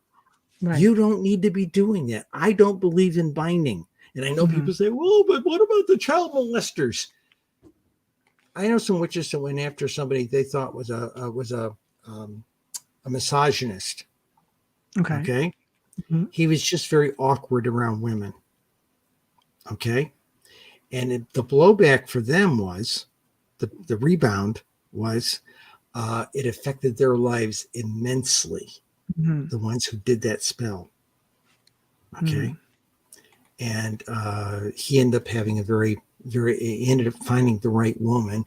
And think of the guy like Sheldon on Big Bang Theory. He was a very awkward guy. Right. And finally met somebody that he clicked with, and he lived a very, very lovely 22 years or something like that before he had a stroke and passed away. But the thing is, the people who tried to put that inhibiting spell on him bit the bullet. And I've seen nothing good come from that. Okay. Right. And so Stephen I do not all recommend human judgment can be flawed. It is. Right. All human judgment is flawed. Yeah. And singular witches passing judgment on somebody, there are consequences to it. And I agree with what that other person just said just now. There are consequences. That was Amelia. Yeah, she's back. She's teetering between, I would say, YouTube and the Facebook page. So, so that's it. Yeah, it is the outer realm. But buying it, okay, here's the deal. The big deal. I've had people say, I've had people write me since this invasion of Ukraine. Cheryl, there's all these Iraqi war and Afghanistan veterans are going over to fight for Ukraine. You're a combat veteran. Yeah, I was in Vietnam 50 years ago. I'm gonna get, if I went over there, I'd get in the way. Right. Okay. Yeah. Right. I'm still a good shot and I'm still good with explosives, but but the problem is it was not for me to do. Right. And I've had people email me say, "Why aren't you melting Putin into the pavement?" It's not for me to make that judgment. Okay. Yeah. But there's a great gospel tune. Anybody who's seen Babylon 5 has heard the song. Yes. It's no place to hide. Okay. The rat was running around with no place to hide, no hiding place, right. But it's the truth. Ask for the forces of the universe to make the judgment and make and deliver justice. Mm-hmm. I know some people who went after Saddam Hussein. Right. And their spell was, may he be found alone and disenfranchised and alone in a hole. And that's where they found him. But it had a rebound on those people who did that spell. I know personally, and every one of them has suffered from having done it. Okay. Okay. Right. So, I don't recommend it. Send them a nice day. If they're really a jerk, they'll wrap themselves around a pole. Right. I mean, that was one of my old teachers' attitude on things. But send them a nice day. You don't know what they've been through. You don't know what their life has been like. Right. Maybe okay. Karma is a very exacting law of the universe. I know there's a lot of groups on Facebook that say, "Oh, that's Buddhist Hindu stuff, karma." It doesn't. But they're usually trying to sell you black magic stuff. That's it. Yeah. Okay, that's a $4 billion industry, and they're usually trying to just blow it off and say, "Oh no, you can do that stuff. Don't worry about it. It won't hurt you, baby." Oh, good. You don't do it, and doing this trippy magic of tripping people up and causing them little inconveniences. Right. Okay. I'm sorry. Why be mean? There's so much woe in the world. There's so much hurt in the world. Mm-hmm. When my best magic matured, when I learned the practice of making an offering for the benefit. Okay, we used to sit in these circles. I know everybody's done this. You sit in a circle, like in a moon circle, something like that. Maybe 25, 30 people crammed into somebody's cellar. Yeah. Okay, on a moon. And it's not on the weekend. It's on Tuesday night when the full moon is. We've had some priestesses really rigid about that, Yeah. And I had this one priestess. I used to go to her house for this stuff, and this old lady, God bless her, Rosemary, she'd have 2 dozen candles in the altar, and there's 40 of us in this cramped cellar, and the fireman and he's going, "Oh Jesus, I don't like this," I'm good. This is not good. Yeah. But one of the things was we'd go around the circle. And I think anybody's been any kind of open circles since, anybody got any special offering you want to do? Oh, well, my grandmother's sick and is going to have a kidney replacement. And my dog needs some work done on his leg. And they go to the next person and they're spooning out the benefit of the magic by the spoonful. And they keep forgetting we're dealing with the most awesome power in the universe. And they're handing it out by the spoonful. And it would get to me at the end of the thing, and I would simply say, I make this offering for every being, for the welfare of every being, everywhere, every when. Mm-hmm. And I usually stopped it right there to circle what she said, Wow. Yeah. But why not? You're service to others. You're not service to self. I am a priestess of Isis. I am about... Now I'm going to draw a blank. Okay. I'm about compassion. Right. I'm sorry. I'm about service, sacrifice, compassion, and love unto all things. Mm-hmm. Isis, as a mother goddess, was a mother goddess, a mother. Mm-hmm. Okay. And she is very much a creator mother. And so those of us in the Sisterhood of Isis believe this idea of you're here to be of service. And there's That's not right. too many priests and priestesses out there that are not. There's a lot of ego out there. Oh, just people in general. People in general. Yeah, right. I've always had spirit say to me, serve. I'm saying, what am I supposed to Serve. do? Yes. And that, you know, what spirit says, serve. Serve. And you that's bet. always been what I've done. Serve.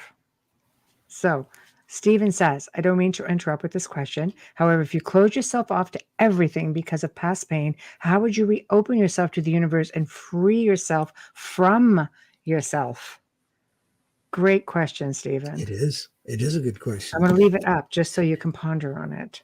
Okay.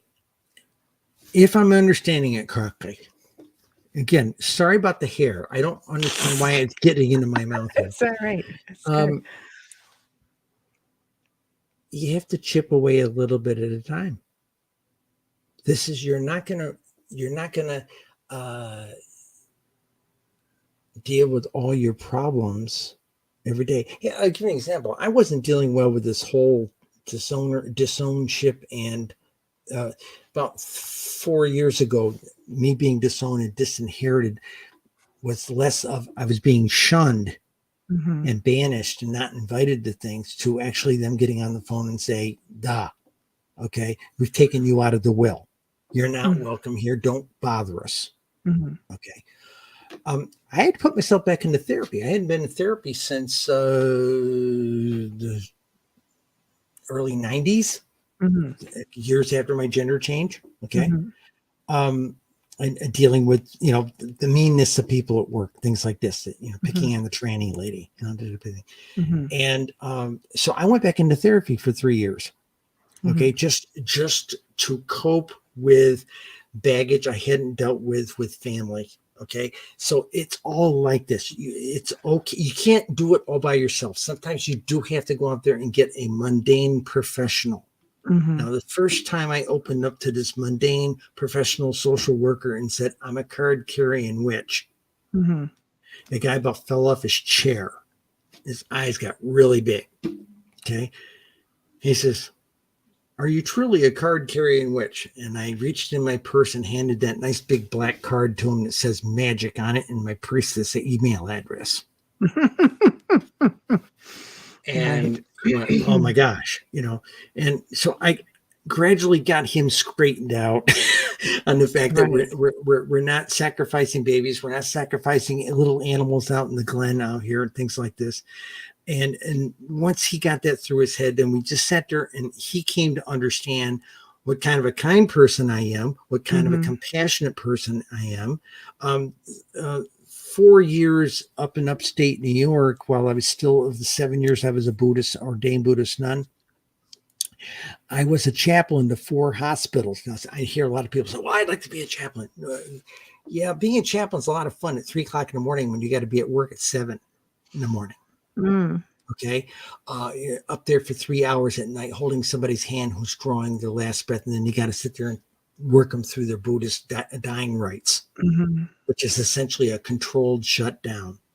You just don't pray over them after you die. As you realize they're in their last strokes, you set them up in bed and you literally take them into their final meditation and you walk them into the afterlife in the form of meditation. Okay. I'm trained in that. Not every monk and nun is. There was a screening process. Some people just couldn't deal with it. Okay.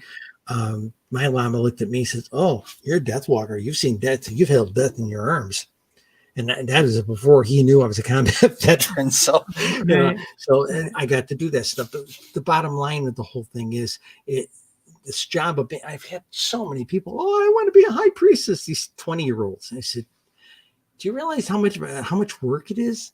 This is not just about dressing up like a fairy princess once a month under the full moon, lighting a bunch of candles. It takes you a while. It's not going to happen next month. Exactly. And it's not about what you think is glamorous there. Right.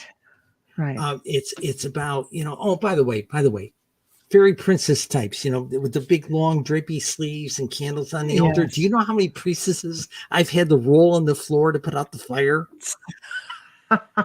Okay. Okay. No, we've gone to electric candles in this household. And say, well, but it's not the same. It's not the combustion. I said, inside that battery, it's the same as combustion. Trust That's me. right. The Okay. less the fire. Okay. And I got a wife Right. who's a fire sign. So there's a little Yeah. bit of a clash there, but Right, right. but the thing is it's got to be about love. It's got to be about compassion. It's Yes. got to be about service to your community. Okay. And sometimes service to community isn't always telling them things they want to hear. It's sometimes telling them things What they they don't want to need. hear. I That's told right. one community, the reason you've never had a temple, you've never had these things, you'd like to have this nice pagan temple or a nice Wiccan temple here in this town. Right. None of you were energetic enough or imaginative enough to get off your butts and go out and make it happen till I came along. Mm-hmm. And that's when I got, every door in the community closed to me.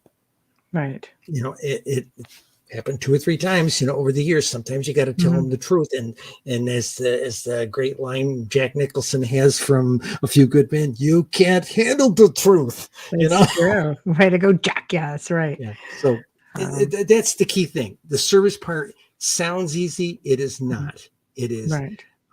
Being available whenever somebody else needs you. And losing the ego, like it Wayne was isn't saying convenient, earlier, believe me. before setting out the selfless pathway, you have to basically get rid of your ego. Cheryl, how do you perceive demonic entities in your craft, especially? Do you have problems with dark things coming through? One thing, okay, if you're doing meditations and things, and you want to be this all-powerful mage, don't invite things in. Right. Rule number 1. Right. And I got about 8 Christian ministers who are pals of mine who will say, don't invite them in. Right. Hey, you invite them in, they tell you all kinds of cool, we'll make you powerful, we'll make you What if popular. somebody projects it on you, though? What if you don't see it coming? And, like somebody's doing a binding, let's say, or somebody's just intention, because intention can be really strong. What if they're projecting that over to somebody? Okay, I see every day on Facebook, somebody saying, I need a protection spell. Right. Put yourself in meditation, even 2 minutes a day. Right. Remember, thought into form. Wrap yourself, think Star Trek, wrap yourself in shields. Almost like grounding is what you're describing. I wrap myself in shields. Now, I don't put an attack aspect to it. So I know some people like to make it a bit like barbed wire with grenades on it, enter at your own risk type of thing. I kill you. Yeah. But no, wrap yourself in protective thought. Okay. Mm-hmm. And it's worked well for me for years. Right. Okay. And you constantly, I don't say you don't do it once. This is the other thing I think I mentioned in the one-shot deal. Yeah. Be willing to work on some spells for days, many days, or many months, many weeks or months. In some cases, some things I worked on, it was a couple of minutes every day for years. Right. Remember I said magic is gentle as a baby's breath? Yes. And as far as demons are concerned, like Dolly just made the comment, tell it to leave. You're not welcome here. Mm. Okay. In fact, in one of the Tibetan rituals I learned, we would make we had these little torma things we'd make out of barley mixed with ghee and make these like little sculptures. It's Play-Doh kind of thing. Okay. Right. And you're making it up, but it's edible. Right. And they would make a couple of other ones. And we were getting ready to make a big offering with this symbolic thing that we could pass around little bits of, and everybody could eat a little piece of it. Mm-hmm. We would take one and we would throw it on the ground for the demons and say, there, we made an offering to you as well. Leave us. Mm-hmm. Okay. Mm-hmm. So that's another way of doing it. Establish shields. Do not invite anything in. And, oh, by the way, there is this other thing, and I don't talk about it in the book. There's a really good book by Raven Caldera, and I can't remember the other guy's name. But in the past 15 years or so, there's been an increasing incident of gods and goddesses impressing themselves through people in the community. It's kind of like the flavor of the thing when you're doing the charge of the goddess and suddenly the goddess is in there, everybody's saying, who the hell's that? Goddess. Yeah. That kind of thing. Yeah. Right. I first noticed it with some little kids that were like 4 or 5 years old. Is Susie going to be the goddess again? you're seeing something I'm not seeing, and then What do you we? start Yeah. really looking What do at we it, don't know that Susie knows? voice Yeah. change, you see the mannerisms change, Right. Okay, there's been some of this. Now, excuse the expression, nice white people from the suburbs don't get it. And you see a movie, something like that, about somebody being possessed in, like, say, a voodoo circle of some sort. Right. Okay, a Caribbean tradition of some sort. Because it's out of context and they don't understand what is going on. That person is not going nuts and is not going wild. It is perfectly normal in that environment for what was manifested.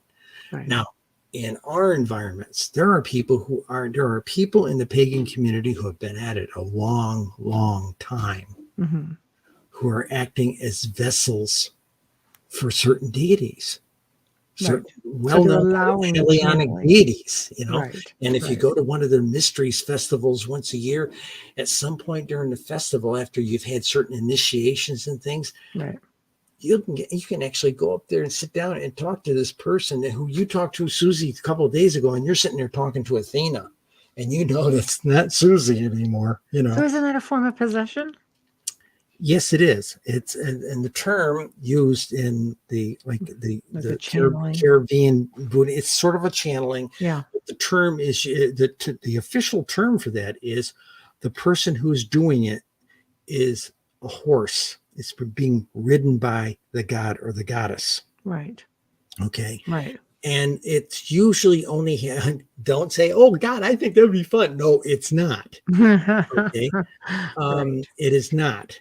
And there's not a lot of people trained in the American pagan community to deal with it. It's been happening more and more in suburban circles with very experienced people. Mhm. There's also another type of thing. It's not possession as much as what I'm going to say an emanation. Okay. Okay, give me an example. You do a really good charge of the goddess, Mhm. particularly for for an initiation ceremony. Okay. Right. Right. And the goddess comes and you have a sense of that presence with you while you're doing the stuff. Mhm. Okay. Sometimes that sense of presence doesn't go away for a day or two. Mhm. Okay. She sort of stays with you, but it's not like she's possessing you, but she's sort of like looking through your eyes kind of thing. Yeah, sort of just enjoying the meat suit for a little while, as you say, Sometimes, yes. and having the human experience Yes. for a little while. As one Right. priestess put it to Okay. me, we were talking about this. One priestess put it to me, that particular goddess that I know, she says, she's here to see things from my perspective and will hang around for a certain amount of time. Right. And I've got certain restrictions on what I can do in my magic while she's here. And as Stephen says, watching what the world has become, that's got to be a shocker, isn't it? Well, this thing has been happening for the last 15 years. So why? We're at a tipping point with our ecology. And if we get to the point where we can't sustain advanced life on this planet, then who's going to be here to honor and love the gods? Plus, the gods are saying, why are you wrecking the planet, you idiots? Who let the kids out in the schoolyard too long? Yeah. And it's like the ET, very spiritual bunch. In 1947, we set off 3 nukes down here in 1945. Messed up the They're whole saying, dimensional oh ripple my effect. God, the idiots have a box of matches. It's true. Who gave the kids the matches? Exactly. Yeah, so that's kind of what it was. I saw something there a minute ago. Somebody was saying about love spells. Says popular spells. Which ones are requested more than others? Good question, Bubbly. Okay, love spells. Right. Okay. That's just another form of binding, if you ask me. Right. That would make sense. You're trying to impress your will on somebody about something that didn't naturally. Now, influencing spells in that kind of a regard, make that person see me. Right. Seeing me and binding them to me are 2 different things, is what you're saying. Exactly. I know a gal. In fact, I know I told a story of one of somebody used to work with me a long time ago in DC. She was a very talented lawyer. Right. And she said that, oh, I did this love spell, and I said, did you put me and this other priestess at door? Did you put any limits on it? Any kind of filters? And she said, no, I just figured I'd put it out there for all of them and I'd wade through them. And we sat there in a subway across. She was on the other platform going the other direction. And in 20 minutes, waiting for this, was Sunday afternoon, so the trains only came every 20 or 30 minutes. And we saw like 12 different guys hit on her, and weeks later, she called me up and she says, oh my God, every geek in DC is finding me. Okay. But what she didn't do for herself, she did before she did that. She didn't do some introspective study upon herself. She didn't do inward study to find out what she is about. Right. Turned out she's a ladies' lady. Right. And she's happily married now and all that kind of stuff to another nice lawyer. But the thing was, she was just going along with the program where I'm a girl, I'm supposed to find a nice guy out there and that type of thing. No. Find out what you're about. Do introspection. Find out what you're about before you start seeking a lover. Right. Okay. That's important. Right. And respect. I don't believe in love spells. I don't think they're fair. It's like I said, I think it's a form of binding. Right. Now, attraction spells, yeah, okay. You know what the most effective form of attraction is? I was a celibate nun for 7 years. Okay, I was a celibate nun Buddhist nun for 7 years. A shaved head, Dalai Lama robes, worked every day at corporate headquarters at Lockheed Martin, dressed like the Dalai Lama. Okay, pushed their diversity policy to the bleeding edge. Okay, right. And funny when you're in that celibate situation and people know you're celibate, suddenly everybody wants to try and get into your penis. Exactly. Challenge accepted. Right. Honest to God. There it is. I met Linda at we were both members of an association of about 70 or 80 people who were into live action role play. Right. And, I mean, live action role play, like 2 or 3 year campaign kind of things, And the ones we were in were set in like the 30s or 40s, kind of, gangbusters, G-Men, Indiana Jones, and Buck Rogers all kind of rolled into one, And she was in the house. She was in the cast. She was in the house cast, and I was one of the player characters. Mm-hmm. And it was the New Year's Eve party after 9/11, coming out of 2001. And this was the guy was the game master. He had this big 3-story house, So we were up at his house. We were all out of character. It was a chance to be Cheryl and, that type of thing. And I was reading tarot cards up in the study in this guy's house for something to do. And a friend of mine came in, introduced this woman to me and said, hey, she's Buddhist, you're Buddhist. Why don't you talk Buddhist? I'm going, Buddhist stuff, right? Yeah, talk Buddhist stuff. And she looked into my eyes, looked into her eyes, and there was just like instant chemistry. I'm going, oh, this is not good.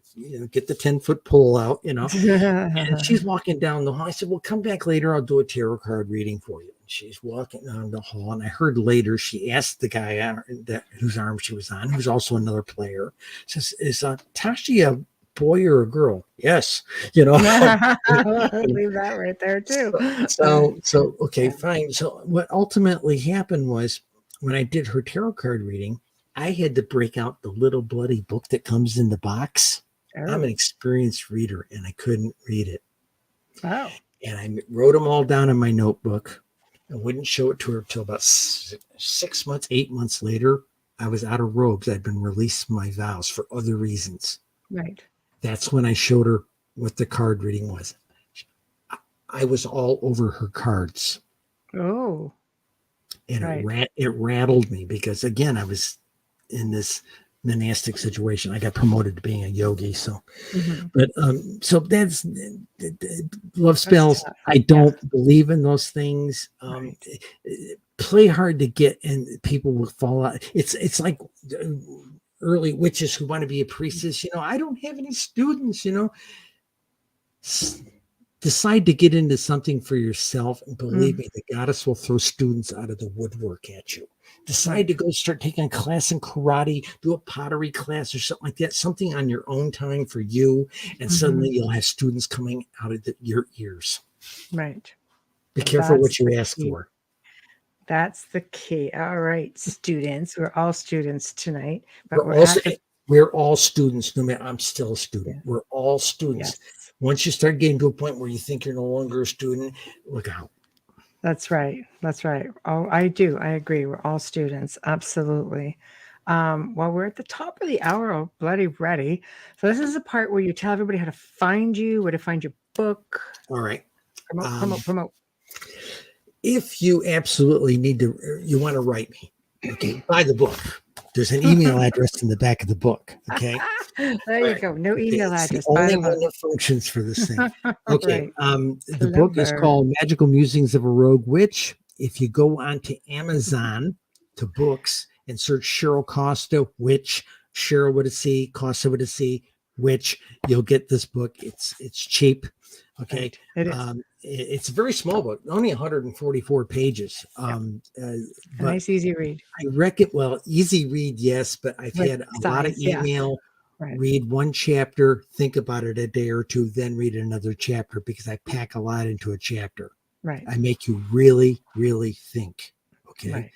And this wasn't intended. It was not intended to be a beginner's book, but I've had all these people who wrote blurbs on the back that everybody should read this book. Right. So that's where you find it. And if you get through the book, there is an email address in there if you have a question. I'm not taking on students. I am retired.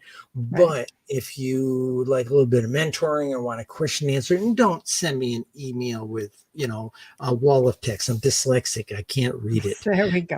Ask a simple, straight question. Sweet and simple. Simple and sweet. I'll answer another one.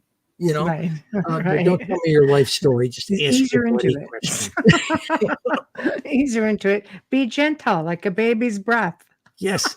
Now, there's also there's a group, there's a bunch of guys in England that I work for, and I have a show called Mystical Mentors on the Casualties of Mars radio show service. Okay, and we're based out of London. And a couple of months ago, before the show debuted, I had friends of mine come back from London and say, "Cheryl, how come you're on posters on every subway station and bus station?"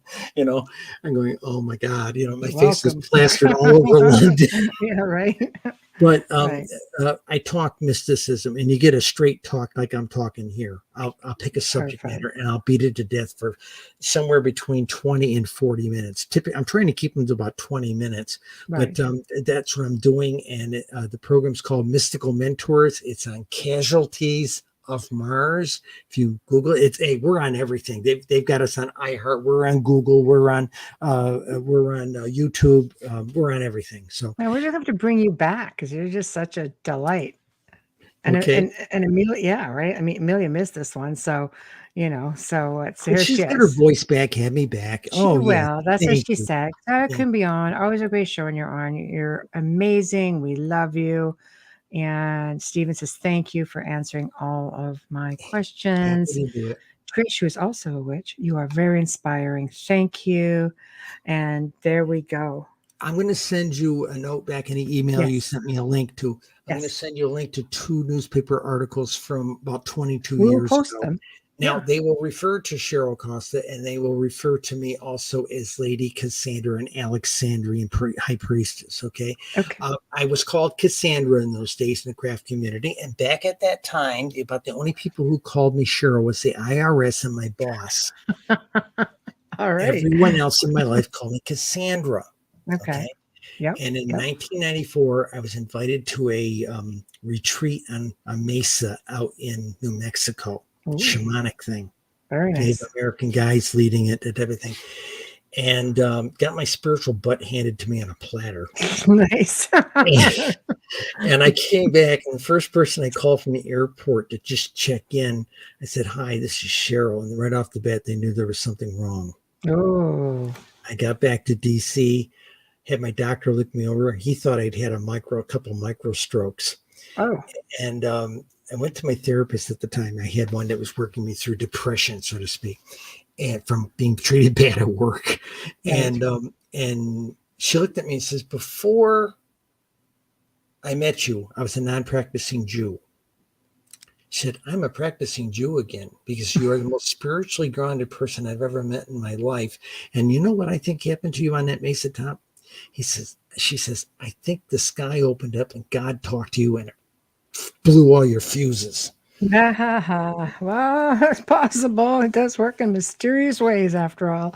Never So, been the same since. But the bottom line is, folks, when you work in magic, that kind of stuff can happen. Don't ask for it to happen, but it can right, happen. right. I've had a lot of my priestesses that I trained have come to me 6, 7, 8, 10 years later and say, this just happened to me. I said, yeah, that happened to me in 1988, or that happened to me in 1994 or something like this. Right. They're experiencing a similar journey. Right. So subtly different, but Right. a similar journey. So Right. there is a journey to this thing. You're in for the long haul. If you want to really be a witch, you're in for the long haul. Mm-hmm. Think about this. This is something you want to do, you need to do, and you're called to do. If you're just doing it because everybody else is doing it in the neighborhood, find another hobby. Yeah, there we go. There we go. No, And I love Dolly, yes, I know what you mean. Live long and prosper. it.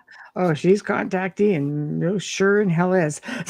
So, but thank you. Thank you. Michelle, anytime. You and Amelia, anytime you want me. Okay, well, we're booking into like September, so I'll let you It'll know probably some be a good dates. time. I'll be through all the stuff I got to do over the summer. I'm speaking at a lot of UFO conferences this year. Since Okay. COVID kind of throttled down, the conferences are fired up. We just got back from Arkansas, Mhm. and we're going to be doing Pine Bush in the first weekend in June. Right. And in September, we're doing something in Michigan. So we're doing a bunch of things. In fact, I was talking to people at Roswell were talking to me today. It sounds so exciting. We're gonna bounce some ideas around. I got some ideas, and for to work we can the show talk this around. witch topic again in September if you like, and talk about it from this idea of not so much from working active magic, but connecting to all that is. Just focus on that one topic, because I tell people, you want to do this, start meditating 2 minutes a day. Now, people Right. tell me, oh, I can't do it. I tried it for a week and it's so Right. hard. That's Right. why it's hard. Everybody be doing it if it wasn't hard. But once Right. you get past that 2 or 3 minute threshold and you stop dealing with all this stuff chattering around in your subconscious, Right. then it starts getting easier, and you sit down to do your kitchen timer 2 minutes, and next thing you know, you're doing it for 5. Right. Next thing you know, you're doing It it for just 6. keeps going. Yes, It I starts love getting it. easier because you've dealt with all that stuff that comes up in Right. your face. My daughter said that, hey, all this crap comes up in my face. Just let it blow Just by roll with it. Just roll like a with it. It's just ghost. You know, yeah. no big Right. deal. It's all good. No, I love it, and I will email you. Mwah. Thank you. Thank Anytime, you. anywhere. Bye-bye Thank you, now. darling. Hi. Bye-bye now. Oh, I just love her. She's just such a sweetie. So yeah, here we are, guys. We are at the end of another fantastic segment of the Outer Realm.